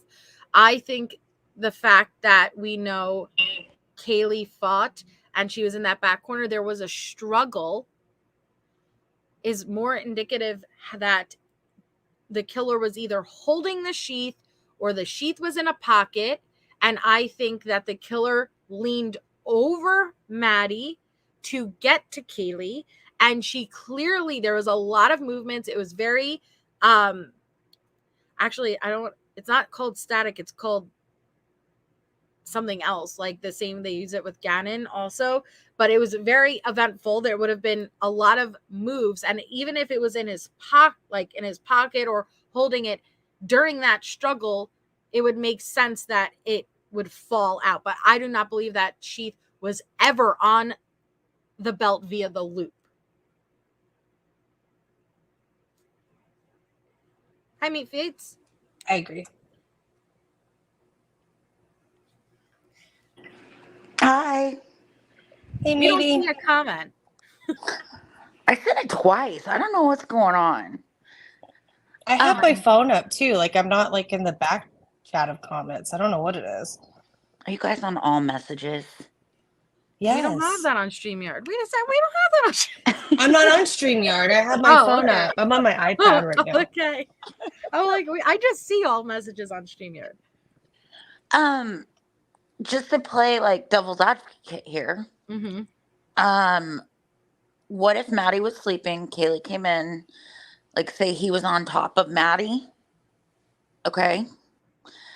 If Kaylee would have jumped on his back and he would have like kind of twisted to fling her off, could that have put her up against in this position that you're showing with the stick figures, and then she scooted up towards the corner? Maybe. And I think I tend to think she was on her feet at some point because they said they heard shuffling. Well, you mean Dylan? Dylan, yeah. See, I think the shuffling is brought the killer. Sorry, I'm trying to be careful with that. The killer standing at the edge of the bed, not so much with Maddie, but if Kaylee had woken up and now she's moving and he would be moving too. He would be leaning over and you would hear those movements of the feet. And not only the feet, you would be hearing up against the wall from her leg hitting it, her knee hitting it. She would be moving. She'd be flailing. It's two walls right next to her. She'd be hitting it. You know what I mean? So I think between that thumping of the wall and the killer's feet themselves maneuvering, it's not like he would just stand stoic and lean across. No, he would be shuffling too. All of it combined would have made those noises, in my opinion. I agree. See, again, this headboard and slumped over thing just like it blew up my theory to a different percentage of how I felt about the other. So I don't think I'm over it yet. I'm open. I'm open to anything. I'm totally open to anything, but I've always been more they slept together because they were drinking. She wasn't there for long. They were making the calls to Jack. They were eating the food truck food. Why wouldn't they be in the same? Like, it made sense to me. So I'm still under the belief, but I like to hear all the different theories because we keep getting thrown curveballs and it keeps switching things up. And I feel like none of us are consistently with this one theory, because the more information we get, the more we're like, well, that's weird, you know, like now I got to rethink everything. Yeah, the main reasons I think Kaylee was originally in her room is because Murphy was in there and because her bed was pulled back. Yeah, but what if her intention was to sleep in her room, but she passed Yeah. out in the other room? I could be open to that, but I'm with you, Amanda. Like, the dog piece really just kind of bothers me. I think if I'm not mistaken, Jade, the container was found, wasn't it found in the kitchen Wait, it was found out on the patio, I believe. The patio garbage. Yeah, you could see the containers on top. See, I don't know if it was confirmed that was the food that they ate though for that night. There was a lot of different food from in there. I remember there was specifically, they said that that carbonara container was outside, but I don't remember seeing it and I don't remember it being verified. And and we're all still speculating too that Xana ordered Jack in a Box. We really don't know. That's just based on the research of what was open for delivery during that time. Jack in the Box or Taco Bell, both right across from one another. Those were the only two things, at least the following weeks, that would have been open at that time from their location. But who knows, like it could be something that once trial comes, we're like, oh, we didn't know that was even available. Who knows? No. But I'll tell you this, how would Dylan have heard there's someone here, but not the whole struggles? And when I say that, I am not victim blaming here, and I'm not suggesting that she had any involvement. I'm just saying these are the pieces that bother me, because it's like, wait, if you could hear what you perceive as someone just talking, but you didn't hear everything else. Oh, sorry, that's Xana. Dylan. Did I say Xana? No, you said Dylan. Oh, okay. I thought. Did she say that she thought Kaylee said someone was here? Yes. No, I thought it was Xana that said that. Well, no, she perceived it to be. Let me pull it up. Hold on. Because see, I think someone's here is the DoorDash. Well, that's what's hard in the PCA. Everything is around 4 a.m. Everything's around 4 a.m. Around 4 a.m. Hold on, let me grab the PCA. Did you watch Gray's segment he did with Court TV on the delayed? No, please tell us. It was really good. I mean, I've seen his work on it, but he went over just kind of how it was matching in his opinion, the drive was matching the PCA based on what you could see a little bit of the Linda Lane footage that we've seen. And that he also had overlaid it with he went and timed it whenever he was out in Moscow. He did a night drive at the time of the incident, and then he also did a day drive. Oh, really? I didn't realize that. I didn't realize he went out. Yeah, he did. I tried to follow him whenever he was out there, but he was kind of having some internet issues the first couple days when he was driving from Pullman to Moscow. And so, yeah, he was developing some content off of that. And oh, that's awesome. Yeah. I really liked when the Linda Lane footage first came out that he made his, what are they called, illustration, like reenactments. He does really good, and I'm a visual learner, so it really helps when you can see the movements. And then he took that little car and reenacted what the movements were so we could see it. And that's what you were asking us to do. Yes, and you were like, see the car. I said, we need a little car. Can you make a little car? And then here comes Gray with the little car. Gray with his high tech. I'm trying to actually just take an image of a toy car and move it. I don't know how to do that stuff though. The one that he did that really caught my interest was the timing Mm-hmm. of it, where it was 7 only minutes or whatever. 7 minutes. It is enough time. Yeah. Because a lot of people were stuck on that, but when you're actually going through it, and he goes from room to room, and it just was a really good reenactment with the timing. Sorry, Chase said, Amanda, is that your foot? Who did?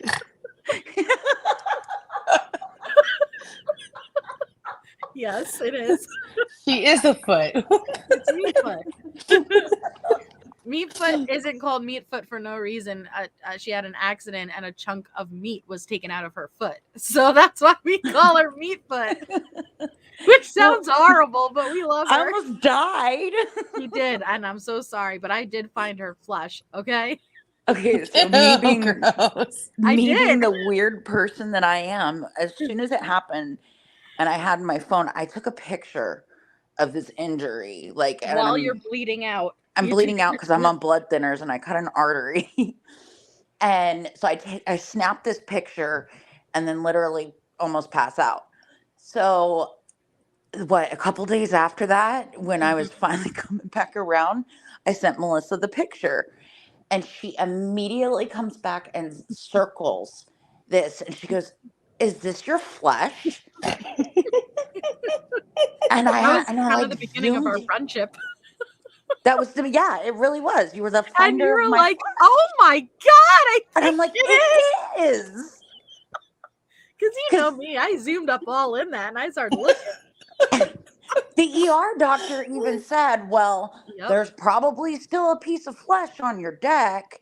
Little did I know it was in the dirt by a leaf or something. And Melissa Jade found it. I found her flesh.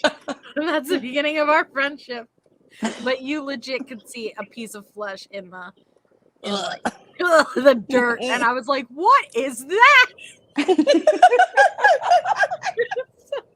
Just Mimi, am I klutzy? Yeah. When I first started talking to Melissa Jade here, I even told her, I said, you are not going to believe how much I get hurt or if I get sick. And it's always something massive. Like, there is no simple with me. So, yes, I'm very klutzy. And then a week later, she got her flesh torn out. And all she did was walk down a couple of steps. It wasn't, okay. That's all you did. Off my deck, it needed one extra step right there. And we hadn't put that step in. So it was kind of a high step. And I stepped down off of it and like my ankle gave out or twisted or something. And I fell forward and I cut it on the landscaping brick. So I still don't know how the top of your foot ended up on the bottom. It twisted and I fell forward. I don't get it.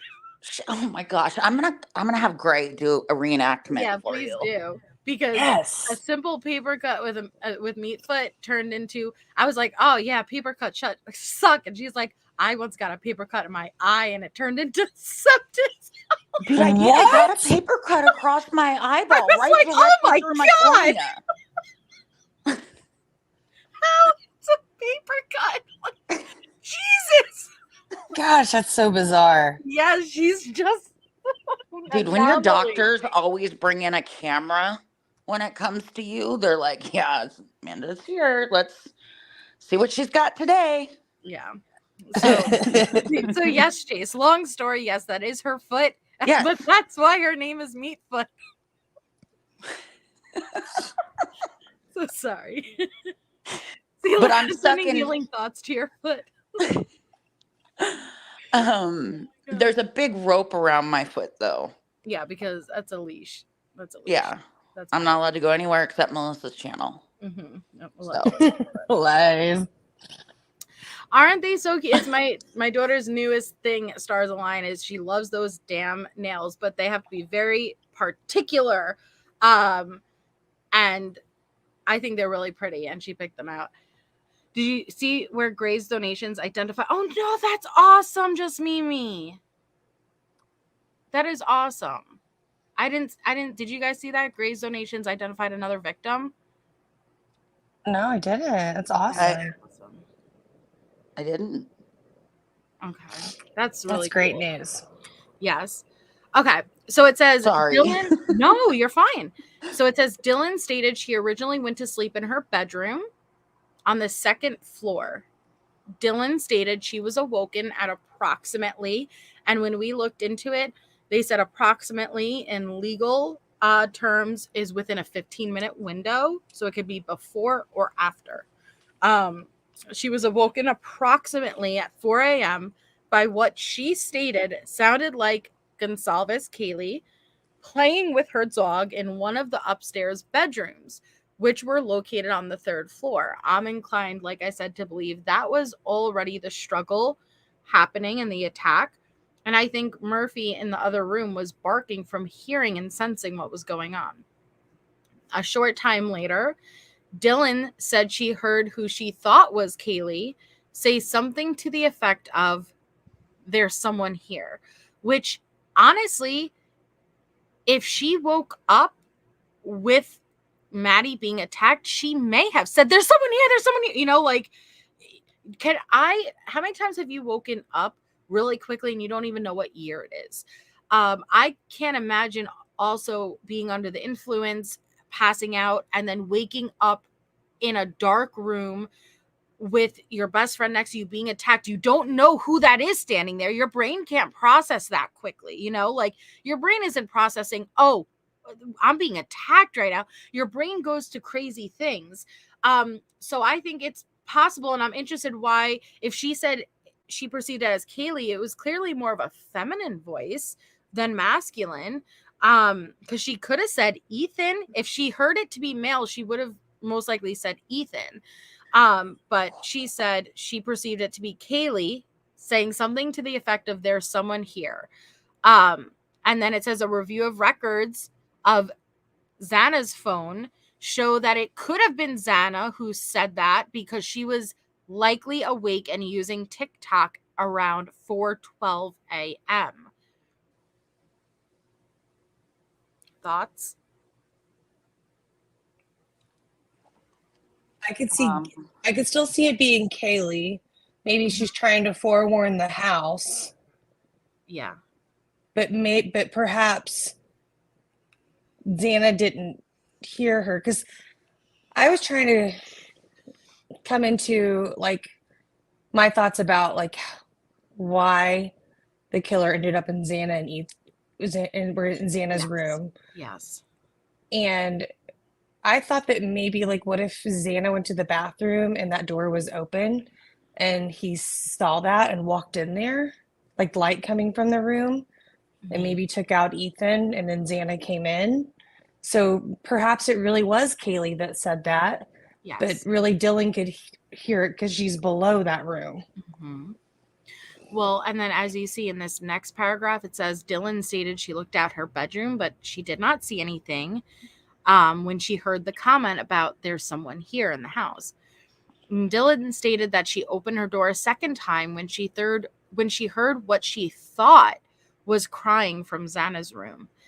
Dylan then said she heard a male voice. So see, this time she is distinguishing between the male and female voices.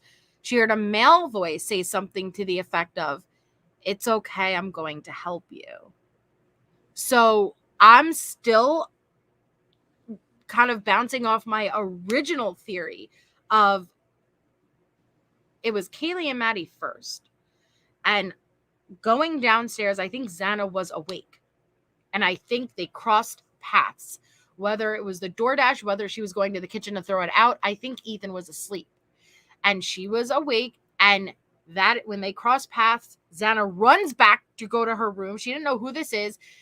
And she's, wake up, Ethan, wake, like she's trying to wake up Ethan. And that's when the killer would have said, it's okay, I'm going to help you. And then he goes and makes the maneuver into that room. That is what I think. I don't think the plan was to kill Xana or Ethan. I don't even know if the plan was to kill Kaylee, because how would the killer have known that they were in the same bedroom? Was it a surprise for the killer? That is what I want to know. was it a surprise for the killer when he went into that room? Did he go into Kaylee's room first? These are questions I desperately want to know the answers to. I agree. I do think Xana saying, or the male voice saying, I'm going to help you. I do think that was Brian saying that to her right before he, yeah. What do you think, Shay? I am undetermined on who the male voice was. Yeah. But if I stick with the theory about thinking that Ethan was asleep based on the mattress positioning that we saw, unfortunately, I could see it being Brian, but I know some people in the comments are asking, like, how does like Dylan know like the timing of when she opened the doors? And a lot of, in my opinion, I think that she gave estimates, but if in the PCA it goes over how the phone records were determinant of the timing, I think it's a possibility that she could have been texting the other roommates, like trying to check on them or telling Bethany she's going to open her door. I just wanted to kind of answer that side of it too. Kaleido says Fox News says the affidavit states the order is Ethan, Xana, Maddie, and then Kaylee. The PCA doesn't specifically state that was the order that they were unalived. Their order also goes in the order of their age as well, technically. If you look at the way the court system has read it out, I don't think that we've had enough information from prosecution to develop the storyline yet of the order of the killings. And I think that's more to come. That's just my opinion. Yes, I agree. Because I remember when everybody was looking into, well, read out the order that their names were in, but it could go alphabetical, it could go numerical by ages. There's a lot of factors, but they never straight up say this is the order in the PCA. No. Yeah, they had a similar order even with the coroner's report. Yep. So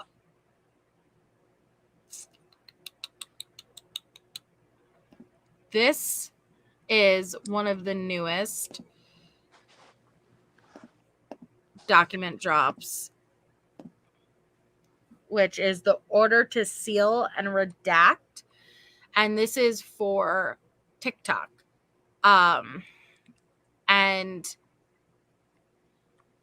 this was from January 3rd, and it's the state's motion to seal or redact. And the hearing was held via Zoom. Ashley Jennings appeared on behalf of the state, and Ann Taylor appeared on behalf of Koberger. It says the court reviewed the records, considered the arguments, and presented and weighed the interest in privacy and public disclosure, and announced its findings on fact of the record.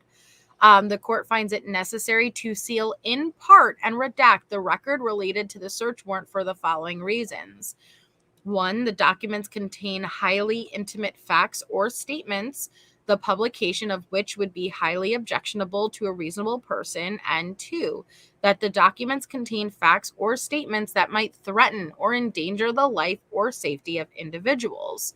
Now, the part that is causing waves, you would say, right, Shay? It kind of causing a storm with controversy. What page was that? It was page... Was it 16? 16, yes. Thank you. Even though it's an older one that's signed, they're just looking at the people and the dates.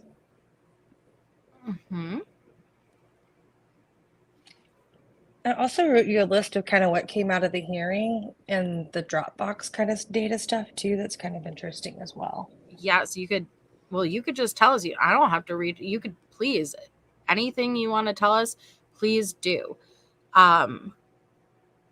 I'm just trying to get to that one part. It was okay. So the search warrant is establishing grounds for issuing a search warrant because there's probable cause to believe that the property referred to and sought in upon said premises consists of information related to the investigation into the crimes of homicide and burglary committed at 1122 King Road on the TikTok accounts with the following identifiers.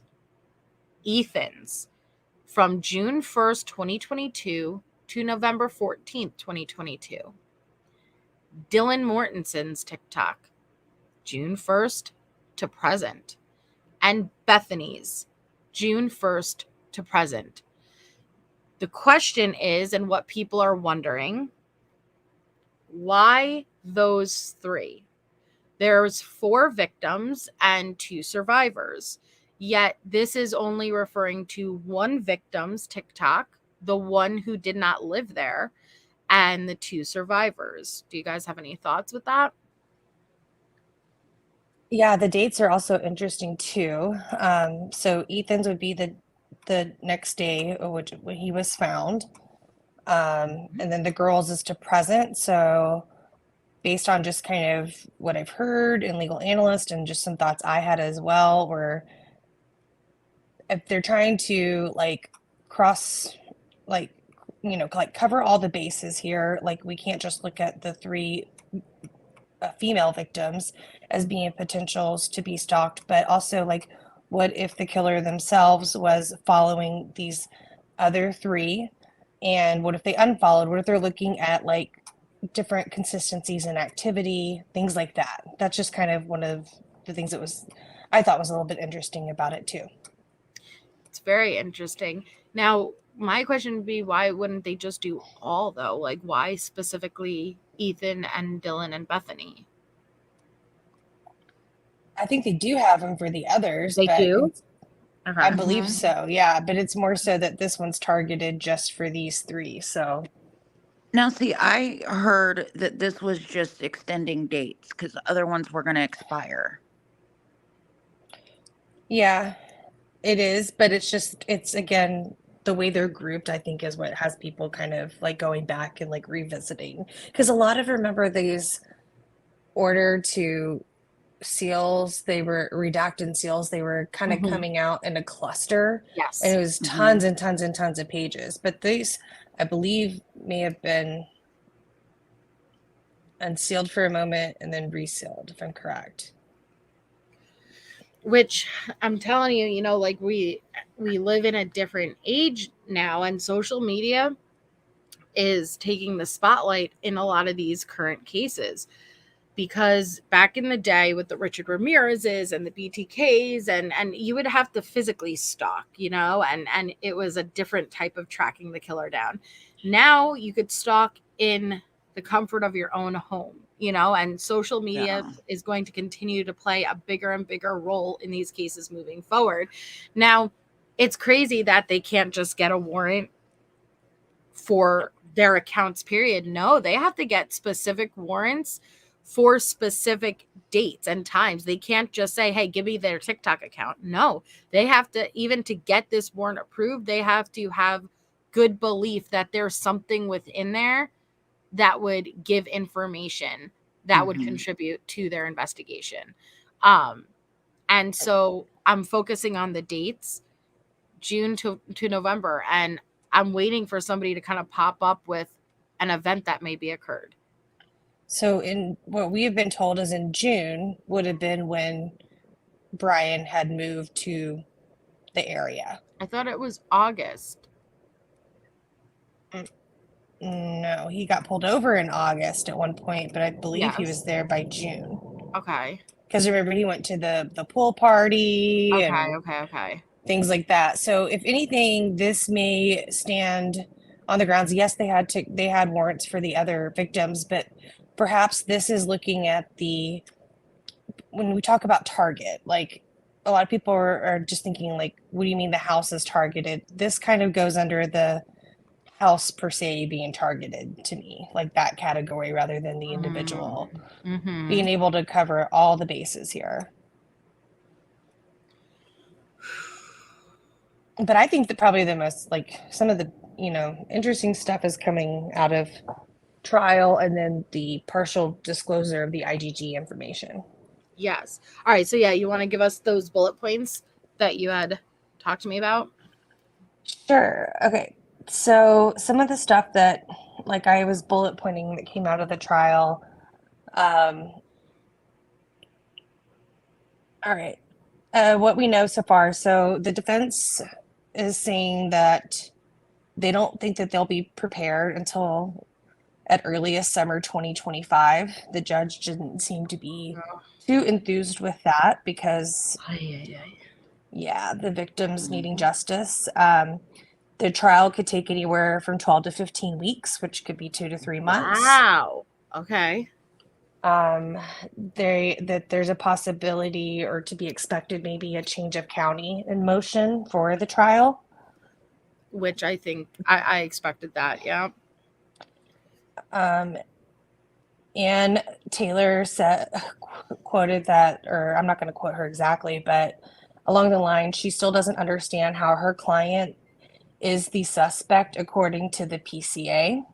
So based on the evidence that she's seen, she's not able to understand how they put that together for him to be the suspect. So really? Mhm. What do you mean? That's what she said in court. Yeah. We're still doing this? Okay. So his DNA was there and his okay, people are going to argue with, but the car was spotted in the area. You didn't even deny that that was his car. You said, oh yeah, he goes for late night drives. I can't tell you if that was specifically him at that specific time, but I know he was driving that night alone with no other witnesses. So to say, how did they get to him? Come on. I know. And they excluded the DNA on the sheath from the PCA. Yes, they did. She said she wanted to research 3 generations back in Brian's family for some reason. Really? Yeah. Mm-hmm. 3 generations back. Well, what would that indicate? What is she looking for with that? The familial DNA. Right. But what's going 3 generations back specifically going to do? Well, we don't know how she arrived at that exactly, but she's done some research to get to that point to make that statement in court. But I mean, the judge did sign that after he reviewed the IgG that the state had to disclose partial of that information to the defense. The judge also denied the motion of the defense regarding the grand jury, meeting the standard of beyond reasonable doubt that was historically in the Idaho Constitution. Yeah. Says probable cause is how the grand juries have been operating and will continue. That's kind of for them to take up to the court. And then Anne goes on to talk about the amount of data that was they were like thumbing through, which she quoted from Dropbox, and then I pulled that information off the website. And then it says, like, how much data can 1 terabyte hold? Yes. And it can vary. It could be anywhere from, so if there's 51 terabytes of data. You got it? 51 terabytes. Here, That's unbelievable. Yes. So it says, how much can 1 terabyte hold? 1. The average user stores a mix of photos, videos, and documents. When you're setting up a cloud storage plan, it's hard to gauge how many photos and videos 1 terabyte of data can hold. So let us break it down for you.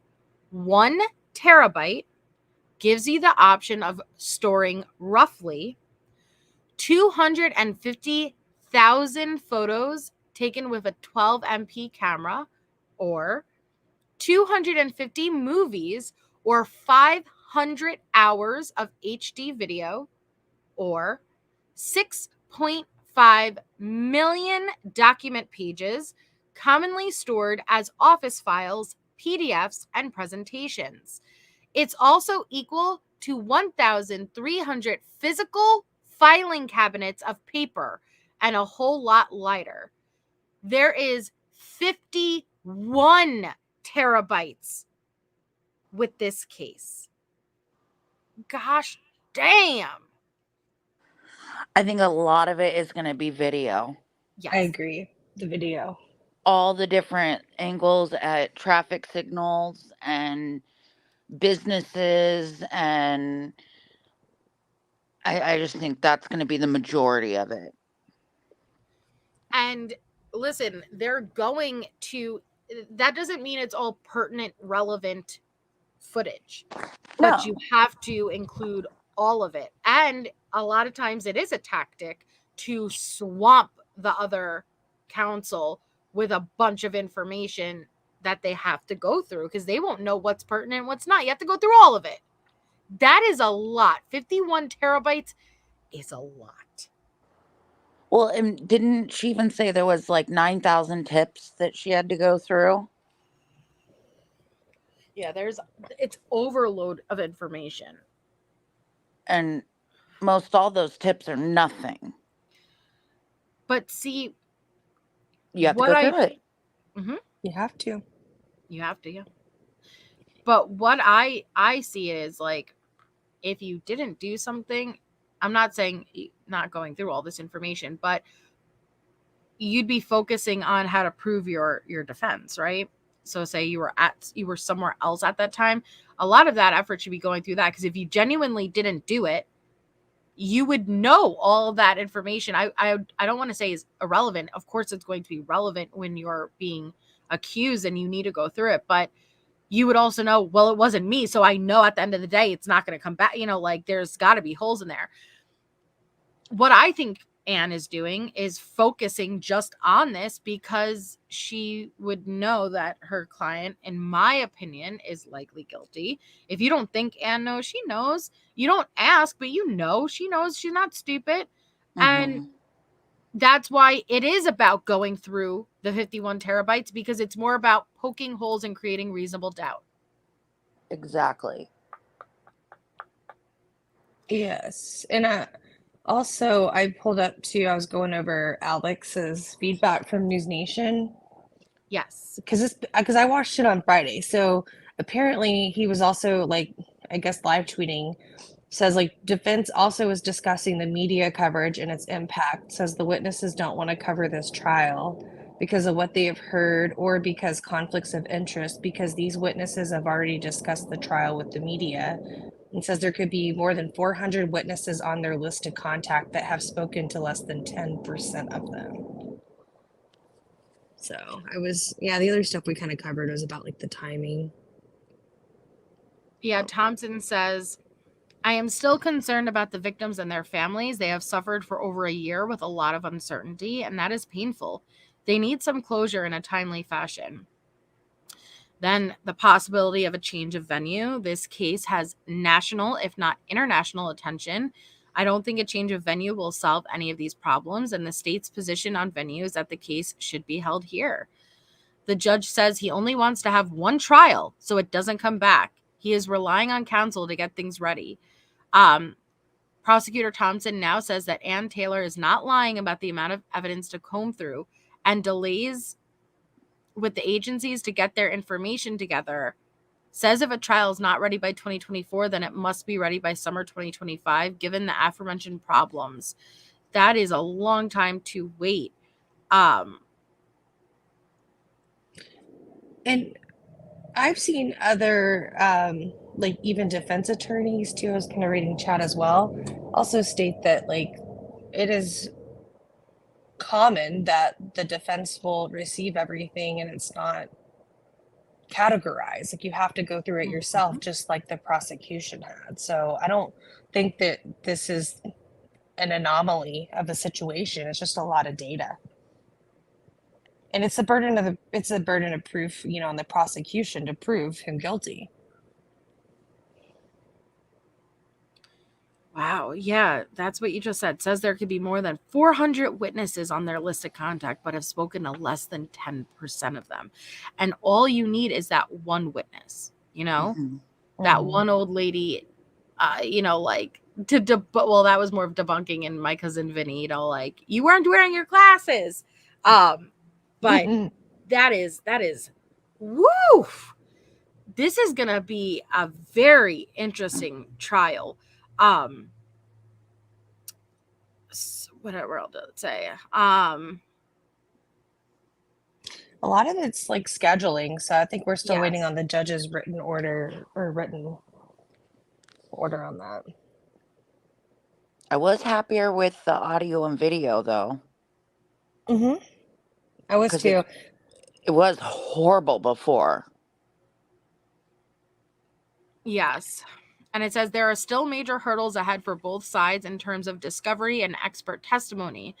All of those issues couldn't be resolved while an appeal process is happening. A possibility of stay proceedings, which is essentially hit the pause button on the case until the appeal process is complete. The prosecution mentions past law, which shows that probable cause being the standard of proof for a grand jury, says the defense does not make a solid argument that an appeal won't affect the timeline that's being set up in the trial court. Defense went first, asking the court to give its blessing to take up the issue to the Idaho Supreme Court. The Idaho Supreme Court has a rule that lays out that this is only to be done in rare circumstances. Defense's argument is that in order for this case to be dismissed, the indictment must be invalid. They want to explore that. Defense says without permission to appeal, they may never get a good answer. That is important to Brian since it would dictate if he goes to trial. A big issue is how it might affect the timeliness of an actual criminal trial. Defense believes if a trial is scheduled, an appeal at this point won't disturb the potential timeline. Defense says this isn't meaning to achieve a delay, but to make sure Brian is getting due process through every step of the case and no stone left unturned.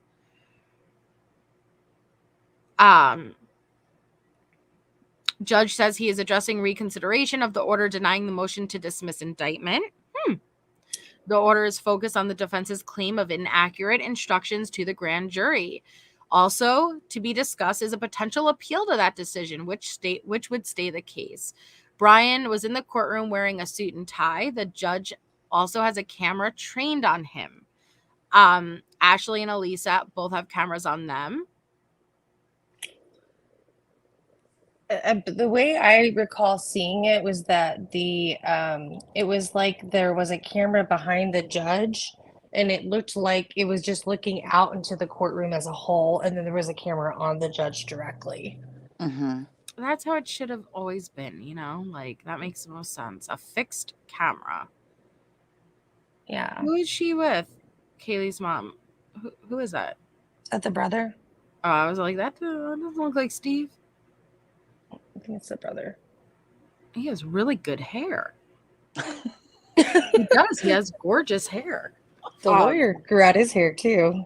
Yes. Oh man. Yeah, Jules does great videos, Miller.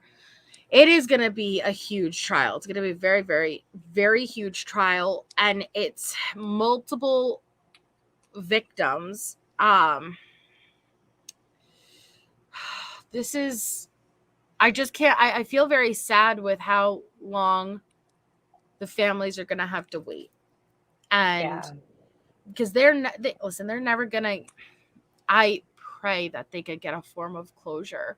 But even after conviction, if it is conviction that Brian gets, I can't imagine there really ever being full closure.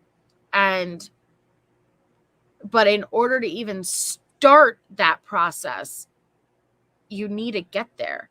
And now they're just sitting here in limbo, and they're, even within the most recent interview, they said there's not open communication between law enforcement and them.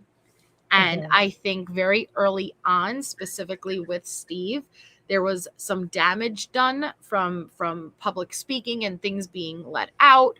It was crazy back then. And I think that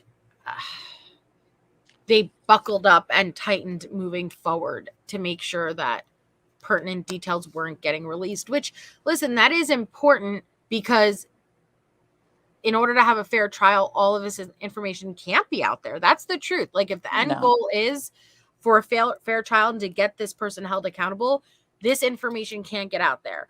But I can't even imagine how much they're struggling as parents with hey, just trust us. No, I don't blame anybody for not trusting the process. And how are you supposed to sit there not doing anything? That would be driving them crazy. Yeah. No. And it's like I feel like we're past the part of the state of the country being so behind in some trials. Like there is still some catch up. So I don't think that this is kind of like falling in that category, but it seems like people are like used to trials starting really quickly or taking forever. And I think they're all just unique to their own. I mean, Yes. this is 4 counts of capital murder. Well, and waiving your right to a speedy trial. Well, yeah, and they're trying to like walk a lot of that back with the stays. And even though the judge said that he wasn't going to let their appeal through the Idaho State Supreme Court, like, or the appellate go through that way, hold up. The trial itself on his end, but I am curious if they will the defense team will make some progress trying to fight the grand jury against the grand jury instructions with the Idaho Supreme Court. It just It seems is like they're trying interesting. to go on technicalities. But they're supposed to. I mean, that they're Well, I doing their know. job, right? No, he deserves a fair defense. Absolutely. Ooh, it's so interesting. But could y'all imagine the 9,000 tips? 9,000. Yes. Well, I was wondering about that as well. How much of this internet craziness has... Oh, my neighbors let their dogs out. Sorry. You always got wild stuff going on there. Mm-hmm. And I live in the middle of nowhere. The craziness of like YouTube and just internet in general and Facebook groups and all that, how much of those were added to that and is affecting his defense in a timely manner? See, that's a great question. But I don't know. I'm under the belief that, and you can't prove a negative, right? You can't prove you didn't do something. And it's harder than people think, okay, when you're up against accusations. But I feel like how convenient, if he can't easily prove I was somewhere else at a different time, even without witnesses, you should be able to prove that. Pull up my metadata, pull up this, pinpoint where I was. But conveniently, his phone was disconnected from the network. And he was driving around without a witness. If you did not do this, I feel like it wouldn't take that long to focus on proving that. You wouldn't need to, I'm not going to say you wouldn't need to worry about going through all of those 51 terabytes. Of course, that's your job. You have to go through and see what you're up against. But at the same time, your heart of the case would be, nope, look, I was here. I could prove I was here. So I couldn't have done it. The fact that that's not happening and time is being taken tells me you're focusing more on what they have because you don't have anything to prove otherwise. Oh, yeah. I completely agree. And I think Miller brings up an interesting point too. And that one. I think that's interesting as well. I mean, we got 4 victims here. How can you really do a speedy trial there? Yep. That's a great point. Mueller says, I do believe if the state is seeking death penalty for death penalty cases, then the speedy trial time frame should be different than normal trials. And you know what? I think that's a great point. And I think that should be considered moving forward, is that if this is a death penalty case, a lot more is on the line here. The speedy trial should be extended for, even with Family Feud, right? Family Feud, fast money round. The first person up gets 60 seconds on the clock. Now, the second person, they're at a disadvantage because if they repeat, and this is a bad analogy, but I'm just using it, that person gets 90 seconds, right? Because you can't possibly expect them to get it within that same time frame when more is expected and there's more on the line and you can't repeat the answers. Same thing with the death penalty case. How are you a speedy trial should both apply, but a speedy trial should be extended even if it's just a little bit of additional time, because there's more at stake and there's more procedural things to go through, more protocol, and I think that's a great point. And that was a really horrible analogy. I'm sorry. It was the only thing I could think of on the spot. Are you getting into trivia mode? It was the only thing I could think of on the spot, is that, like, come on, like, there's other factors, so you need to give additional time. I'm not saying double it, but time and a half of what is standard for a speedy trial. And that's what it is. Like, and you would normally focus on your phone. My phone would be pinging off of X, Y, and Z towers, because I know, I can't tell you specifically where I was at a time, but I could tell you in the area I was. And I know around this time I definitely passed this store, you know, like, so that could give you an idea. But conveniently, his phone was disconnected from the network. But we've also talked a lot about the patterns of his behavior. Yes. Looking at that forensically of like what he has done, like, sure, maybe he did go on drives, but did he always turn his phone in airplane mode or his phone off or whatever it may be? We don't know what the defense is going to say. Again, it's up to the prosecution for the burden of proof, but I just kind of go back to the patterns of behaviors, I think, being really important when it comes to this case. Extremely important.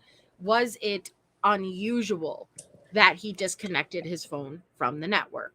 Was it unusual for him to go for these nighttime drives? Was it unusual while he went for his nighttime drives, did he disconnect from the network? Because if they could prove, hey, in the middle of the night, he always disconnected from the network for months, that we could prove, well, then it's actually not as substantial and as moving, you know, like, as it would be if this was an odd thing that he did and unusual things.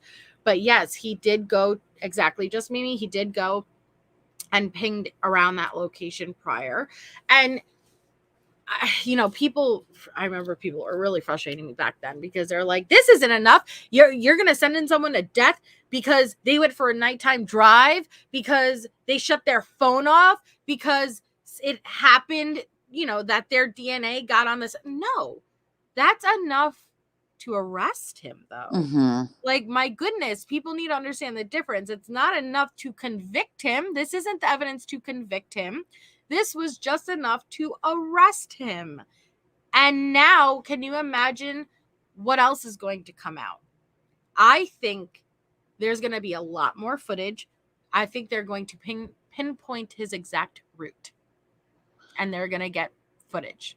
I also think that they have more on the stalking behavior. That's interesting. What do you think, Shay? Do you think they're going to have anything that shows Brian stalking via social media? I don't know about social media, but I am more prone to look at the tech side of Stephen Galvez and his statements about connecting to their router and their network. That's one I'm like, because if you stalk the social media, that may be more telling, but like, what if you had a route inward?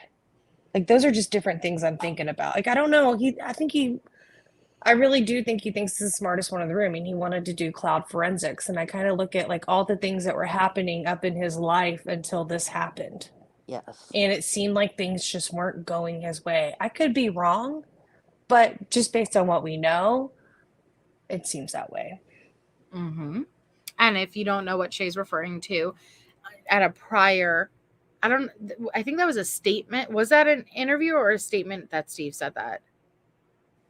It was an interview. Yeah, do you want me to? I have the clip. Do you want me to send it to you? Sure. Where it was close enough to touch their Wi-Fi. Yes. Steve made a comment that he was close enough to touch their Wi-Fi. Now, does that mean he did touch their Wi-Fi and that's recorded within the tech? Maybe. Is he just saying that based off of where he saw the car? Who knows? But it was definitely interesting. And is there more behind that statement? Right. And here's another thing with all right, if it's not Brian, how there's no evidence pointing to anybody else as of now. If it was not Brian and it was somebody else, do you not think that there would be evidence that points towards that? You got to go where the evidence points. And so come tomorrow, like I said, if all of a sudden all this new evidence gets released and it points to somebody else, I'm going to go where the evidence points. But right now, there's only evidence stacked against Brian. And the behavior's weird afterwards, in my opinion. Yeah. Separating your trash out from your family's trash and taking it to the neighbor's house and meticulously cleaning out your car. Well, hey, you know, he could just be a clean guy. I get it. But that's just some weird behavior. And, you know, the IDs that were found, I'm interested. I'm very eager to figure out all of these details. Now, 3 months is a long time to block out the trial for, like, to give, because Letitia Stout, that was a long trial. It was 6 weeks. Yeah. But Letitia didn't really have a defense. So 5 out of the 6 weeks was prosecution's case. So I'm trying to imagine, what if she did have put on the defense more than Dorothy Lewis? Well, then actually, yeah, that's how much it would pretty much take, 3 months, like double what the prosecution case for the defense, and then opening, closing statements. And it depends on how many witnesses. And here's the thing, this DNA is newer, guys. This DNA and what they're using is not, there's not a lot of history with it while charging people in criminal cases. And so there is going to be a lot of expert testimony for both sides. There's going to be a lot, because there's going to be a lot weighing on that. And so there's going to be a lot of witnesses for prosecution that is for the DNA and the familiar and ancestry. And there's going to be just as many expert witnesses that Anne is going to line up that is going against that DNA. And they're going to try to throw that out. So the question is that, do they have a strong enough case without the DNA on the sheath? I think they will. I think they will too.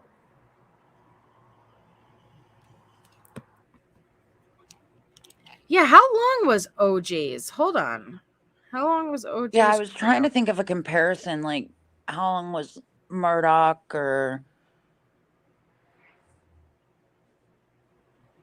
11 months? Oh my gosh. You shut the front door. They couldn't have gone on every day for 11 months. That's not even possible. Because how is that possible?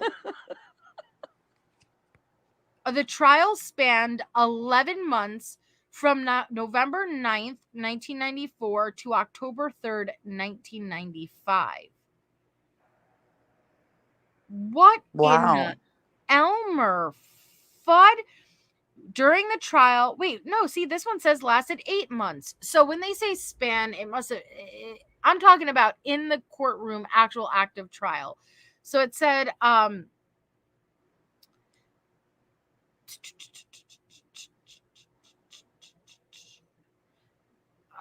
where is it? Simpson was formally arraigned on July 22nd, 1994, entering a plea of not guilty. The trial began on January 24th, 1995. The attorneys, Michelle makes a good point. They did that and they were sequestered too. Yes. During the trial, which lasted more than 8 months, some 150 witnesses testified, though Simpson did not take the stand. Many cable television networks devoted long stretches of time to speculation about the case and public opinion of it. Millions watched the television proceedings of the trial throughout the day, and the major figures involved in the case became instant celebrities. On October 2nd, 1995, the jury finally began deliberating and reached a verdict in less than 4 hours. However, delayed the announcement until the following day. On October 3rd, Simpson was found not guilty. How? Although Simpson was acquitted in the criminal case, he was also sued by the victims' families for wrongful death, and the civil trial began in October 1996. Less than 4 months later, that jury found him responsible for the deaths of Nicole Brown Simpson and Ronald Goldman, and awarded their families $33.5 million in damages. See, now I'm not always pro, like, the jury going to the crime scene is great, except do you know what they did in OJ? They changed OJ's home, took down his paintings, and put new ones up before the jury went there. Mhm. That's not all right. That's not okay.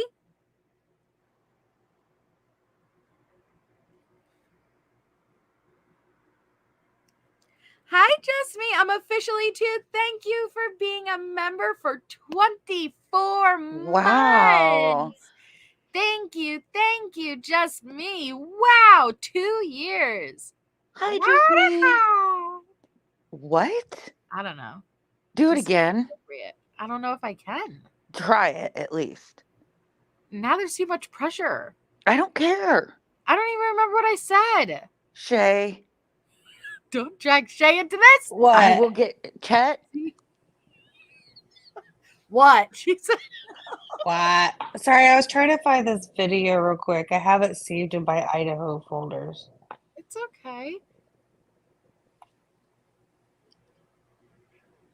But hey, I'm gonna jump down. You guys do your thing. Love you, Meatfoot. Thank you for coming up. Love you too. Bye, Shay. Bye, Meat of the Foot. Chet. Bye, meat feeds. Oh, you know what? I do have to ask you this really quickly, Shay.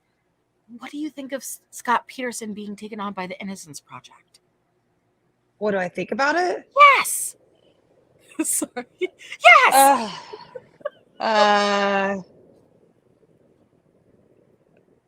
I'm confused. I'm open to it because I was already open to it in general, but I have very similar sentiments to kind of how Jules did her video and was talking about it. Like, once you start finding out a little bit more information, like how allegedly the burglar's van was burned, that there was like 12 witnesses seeing her walking, like, why? I don't have enough information, but I want more information to understand that, did they exhaust all leads there? And if it wasn't for the recordings with Amber Fry showed he was a bad husband. But did that prove he was the killer? It looked really bad. Really, really bad. And I think that's what sealed his fate. But if you eliminate that and people didn't go off that, would you be as convinced he was the killer? I don't know. And I don't know. Do you think that they would take on his case? Because they're reputable. You know, like, do you think they would take on that without doing thorough research first? That's a good question. I mean, obviously, like, I do remember, like, the case, but I didn't watch the trial. Like, I would say probably, like, outside of, like, my mom following OJ, some of the first trials that at a more adult age for me to really kind of understand and comprehend better were when I watched, like, Amanda Knox and then Casey Anthony. So same. And Jodi Arias. Right. And this was before then, so I want more information. I mean, I kind of think it's interesting. It's in that his family like stands by his innocence so much. Like I really want to know, but there's got to be enough there for the Innocence Project to want to take a look at it. Mm-hmm. And both Miller and Jasmine says this is the LA Innocence Project, not the main one, not the Innocence Project. So thank you for that clarification. But Miller also asks, do we think Brian's jury will be sequestered? I think there's a good chance, but Judge John Judge throws me a bit of a curveball because he was so listen, he reminded me a bit of a YouTuber, okay? Because he was so anti streaming these hearings and this trial. He was like, no, I don't want this to be a circus, okay? I don't like this. This happened with OJ. It turns into a spectacle. And then both defense and prosecution's like, yo, we agree. Cameras are out. And then Judge John Judge goes, but I'm going to drop my YouTube channel link real quickly and I'm going to do it. And it's like, whoa. Not that I'm against it. It was just him being adamantly against and not for it. And then finally both counsels agreed. All right, let's not do it. And he's like, all right, we'll do it, but we're going to do it on my channel. And I was like, what? Wait, I was so confused. So he keeps throwing me like curveballs and I don't know what to expect. So I can sit here and say, oh yeah, he'll sequester that jury, but then he may turn around and be like, nah. So I don't know. You really like Judge John Judge? I'm not for or against him. I've liked other judges better. I love the judge in Lori Vallow's hearing and trial. And I loved the judge in Letitia Stouch's trial. He was a boss, okay? And he's like, don't you roll over my cords. Who touched my cords? He's like, do I come to your home and rearrange your futon? He's like, don't you dare come in to my house and move my futon. All because the lawyer, because they have this equipment all set up, very organized to stream the trial. And then Dr. Dorothy Lewis has to roll over the damn cords with her wheelchair. And so they moved it and he got mad. He's like, I don't come to your home and rearrange your futon. Don't touch my wires. He was epic. He was a boss. I love it. You know what? And that's a great question, Michelle. When was the last time a jury was sequestered? I haven't heard of this since OJ, and I'll look it up for you. But especially in today's with technology, today's society, you would think even more so sequestering would be necessary for some. But I think also it kind of, they probably realize, dude, this is gonna get out no matter what. You know, like it's the social media.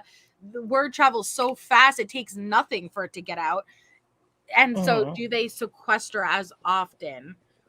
When was the last time a jury was sequestered?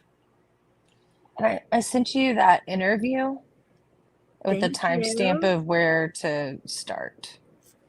So it says Simpson in 1995, George Zimmerman in 2013, Bill Cosby in 2017 were modern cases in which it was done, with the jury spending 265 days in sequestration in the Simpson case. In 2021, the jury in the Derek Chauvin murder trial was partially sequestered during the trial itself and fully sequestered during deliberations.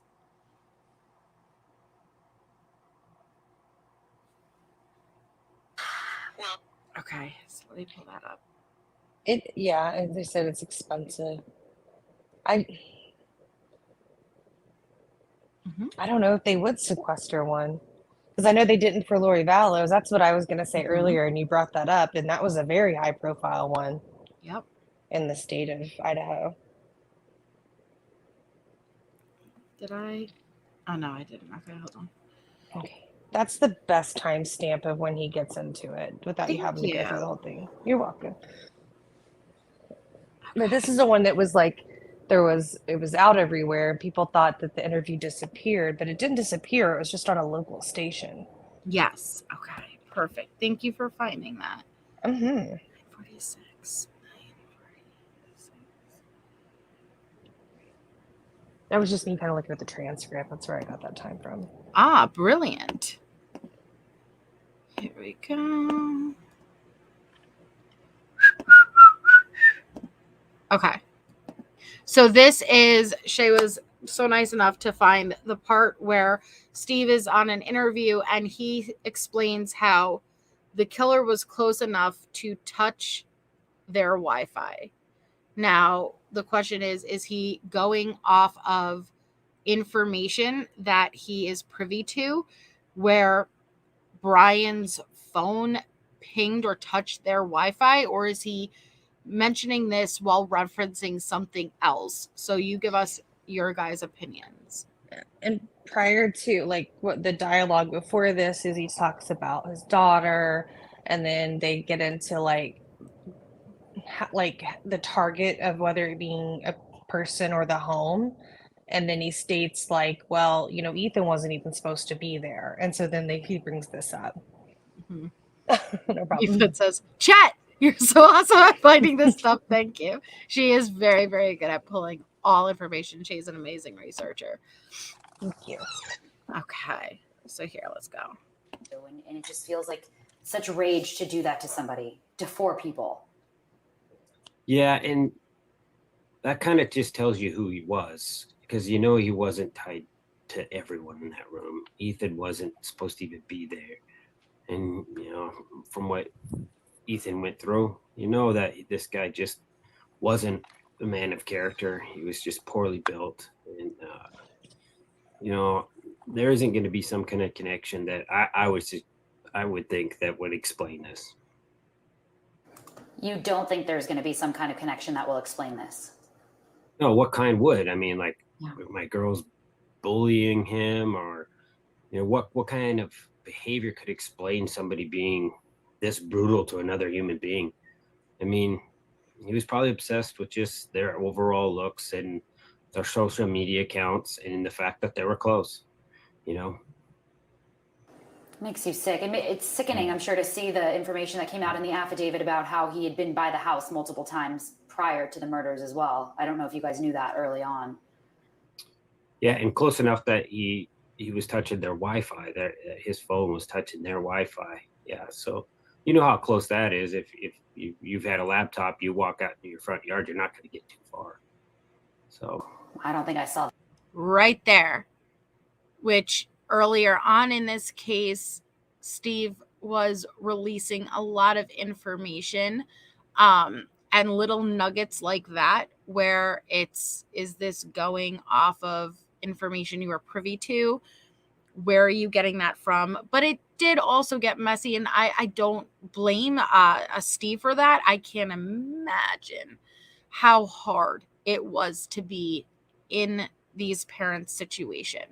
But it did get very messy with even specifically an article that was released that quoted Steve revealing injuries Kaylee allegedly sustained that nobody had heard before, that the coroner apparently gave to his daughter.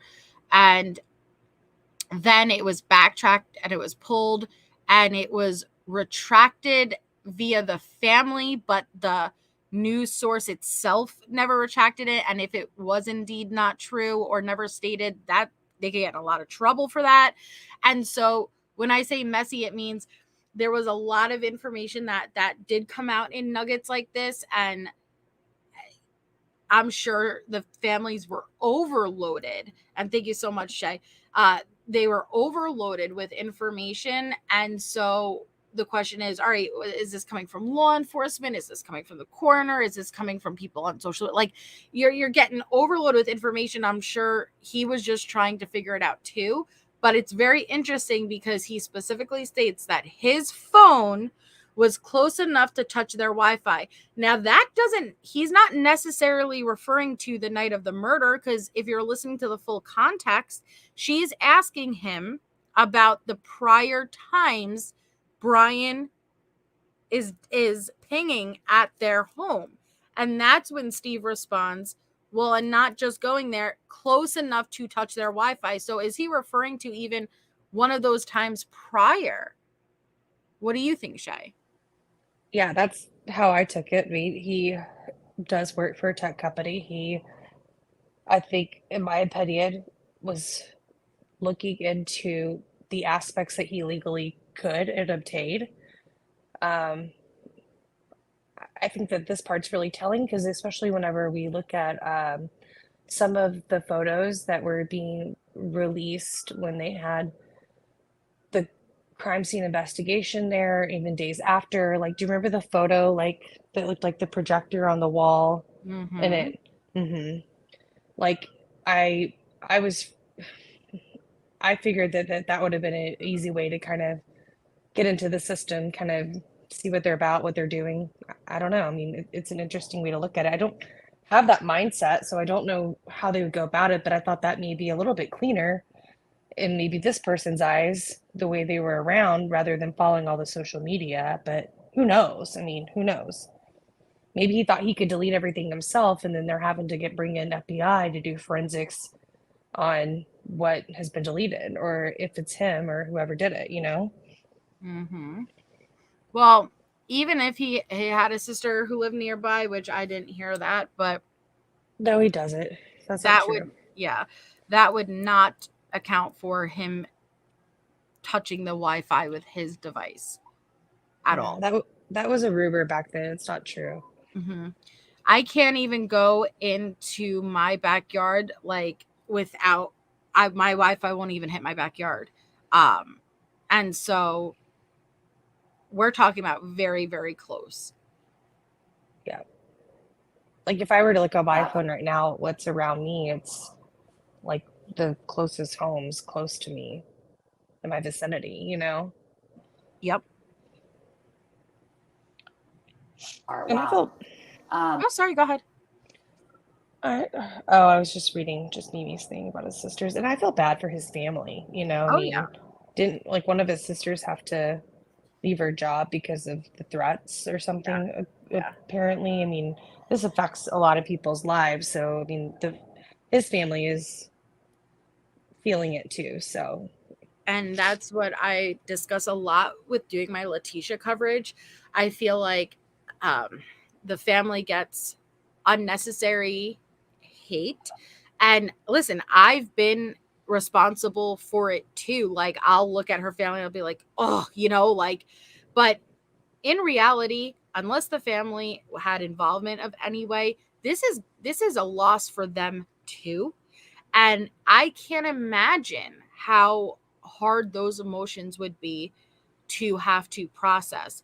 That is your child. And then I think about Columbine. And you know what I'm talking about? So one of the mothers specifically goes around and speaks at a lot of these conferences or schools, and she had no idea. That was her, you know, she wasn't an evil person, because when you think of somebody doing an evil act like that, you judge, and we all judge, you know, but we judge even the family. Yet this mother was just a mother, and she was just as heartbroken and horrified at what occurred and took place.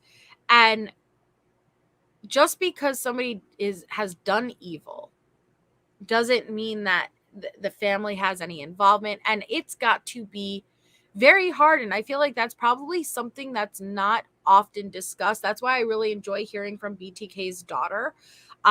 I think she gives a lot of insight, right? She gives a lot of insight, and it's not spoken about enough of what about the families of the killers. And I'm not saying the killer's the victim. No, but the families are, okay? They're experiencing a loss too. But they never get recognized as what they're experiencing. And I think it should be discussed more. And so I do feel bad for Brian's. If they had no involvement whatsoever, then I can't imagine what they're going through either. Yeah. Carrie Rawson, she's remarkable in her way, but I did watch a Crime Con segment that she did, and she had guest speaking. Well, she was a guest speaker, but sitting with her was Surviving the Survivor, the podcast host, and they were working with her. It was really interesting because she talked about like how when she's last like spoke with her dad, but even more recently has been working on some unsolved crimes and kind of going back through his photo books. And it's just, you could tell, like, even to this day, it is draining on her. I mean, to think that this father that took me to Girl Scouts and was part of all of our church stuff, and even though that it sounded like at home there was some emotional and physical abuse within the family, is how she described it, that was still her dad, you know? Yep. So that's just a daughter's perspective, but even I think as parents, like, we're very protective of our children, and this would be a lot to digest. So if Brian isn't the guy, then this family has gone through hell, his family, for it, and changed their lives drastically. And even if he is, their lives are forever changed. Yep. I 100% agree. And even with BTK's daughter, like, she looks so much like her dad. Can you imagine? She does. Right? Could you imagine even just that struggle? Is I have the face of a killer, yet I've never done that. You know, like that might sound like minimal to other people, but no, I can imagine her struggling that her father and his face was everywhere, and he's one of the most prolific killers in history, and you have that face. Ooh, that's gotta be hard. That's gotta be hard. And every time you look in the mirror, you're reminded of who your father was. And I don't think it gets enough attention. And I'm so happy that she spoke out a lot during this case. And I just think that it's definitely interesting. And then we all judge. That's natural. But I think that people jump to conclusions and hold families accountable when they're victims of this too. And I don't agree with that, Artemis Prime. Like, are you talking about the Wi-Fi and stuff? You know, like, there are things that the house offered, and I didn't agree with it being torn down prior to trial. But as far as like the Wi-Fi and router and stuff, that has nothing to do with the physical house. And so when you say now that they destroyed the house, we'll never know, what specifically are you referring to? And Rob said, question, as a business owner, would you want to have a family member of a known high profile murder suspect convicted as an employee? Okay, that's a great question, but I think that there are factors. Was this person employed with you for a period of time prior to the murders? Do you know who this person is? Do you know who their work ethic is? Have you built up a rapport with them to where now all of a sudden something's going to change? Now, if you are first hiring them, and this is the right off the bat what you know, of course it's a concern. It also depends on what the business itself is. Is this a business where they have to interact with people, and the fact that they are related to the serial killer, or killer period, is it going to be an issue where it impacts your business? Or is this somebody who's in the desk in a separate room where no? So there's factors, and I don't think it's just a black and white yes or no answer. Yeah, I think there's a bias to not hire somebody. You should hire them based on their skill set and and if they qualify for the job. I think if it's a top 500 company, that could potentially cause some issues with the human resources department if they don't follow the laws and they're not, they can't be like impartial, like in that aspect. But there's many of family members of other convicted criminals that have gone on to work, but Brian isn't convicted yet, so nope. And we don't know if he will be. We'll see. we'll see. And I'm eager to see, what ultimately comes out. But yeah, it's going to be a long road before we get to trial. I'm sure it won't be until if they're saying, summer 2025, that's what I'm going to anticipate. Which it's a long ways away, but I just wish the families nothing but as much peace as they could have, all families, even Brian's family, and that justice will be served. Miller says, I do believe they would not be eligible to get a security clearance because of him. Yeah.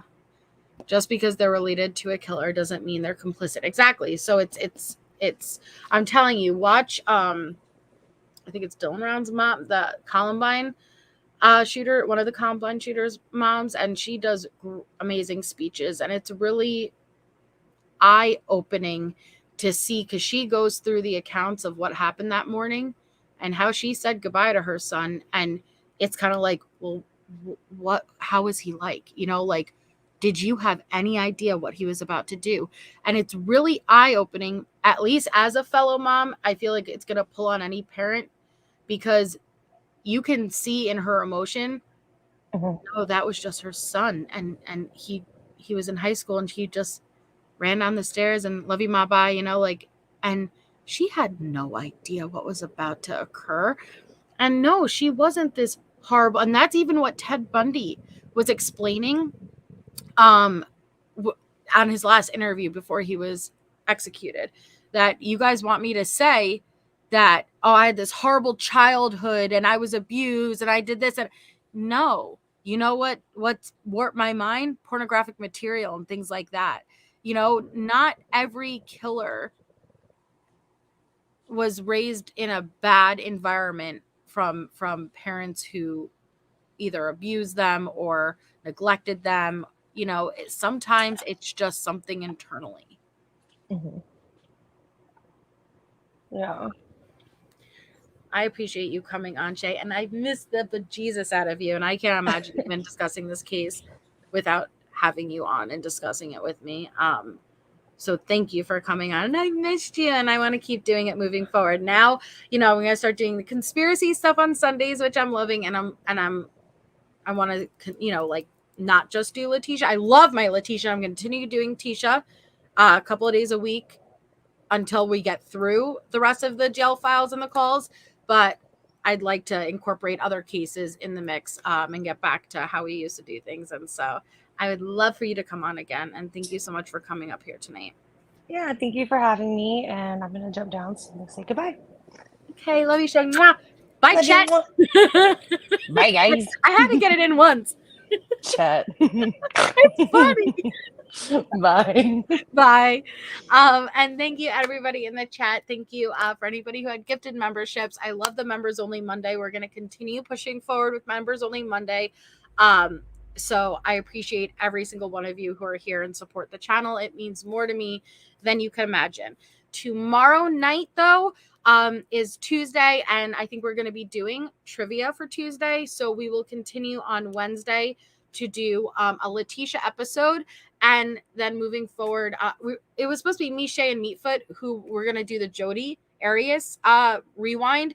And so please let me know if you're still interested in going back and going through highlights of Jody Arias's trial and case and coverage, because I would really love to do that with the girls.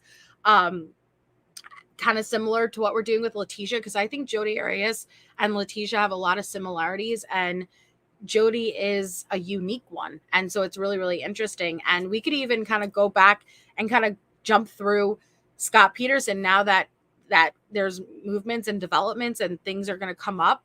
And then we're definitely going to do pre-trial Sarah Boone coverage going in to her trial in May. So, okay, you guys all right. I would love to do that. So I will get with the girls and we will start to plan it out.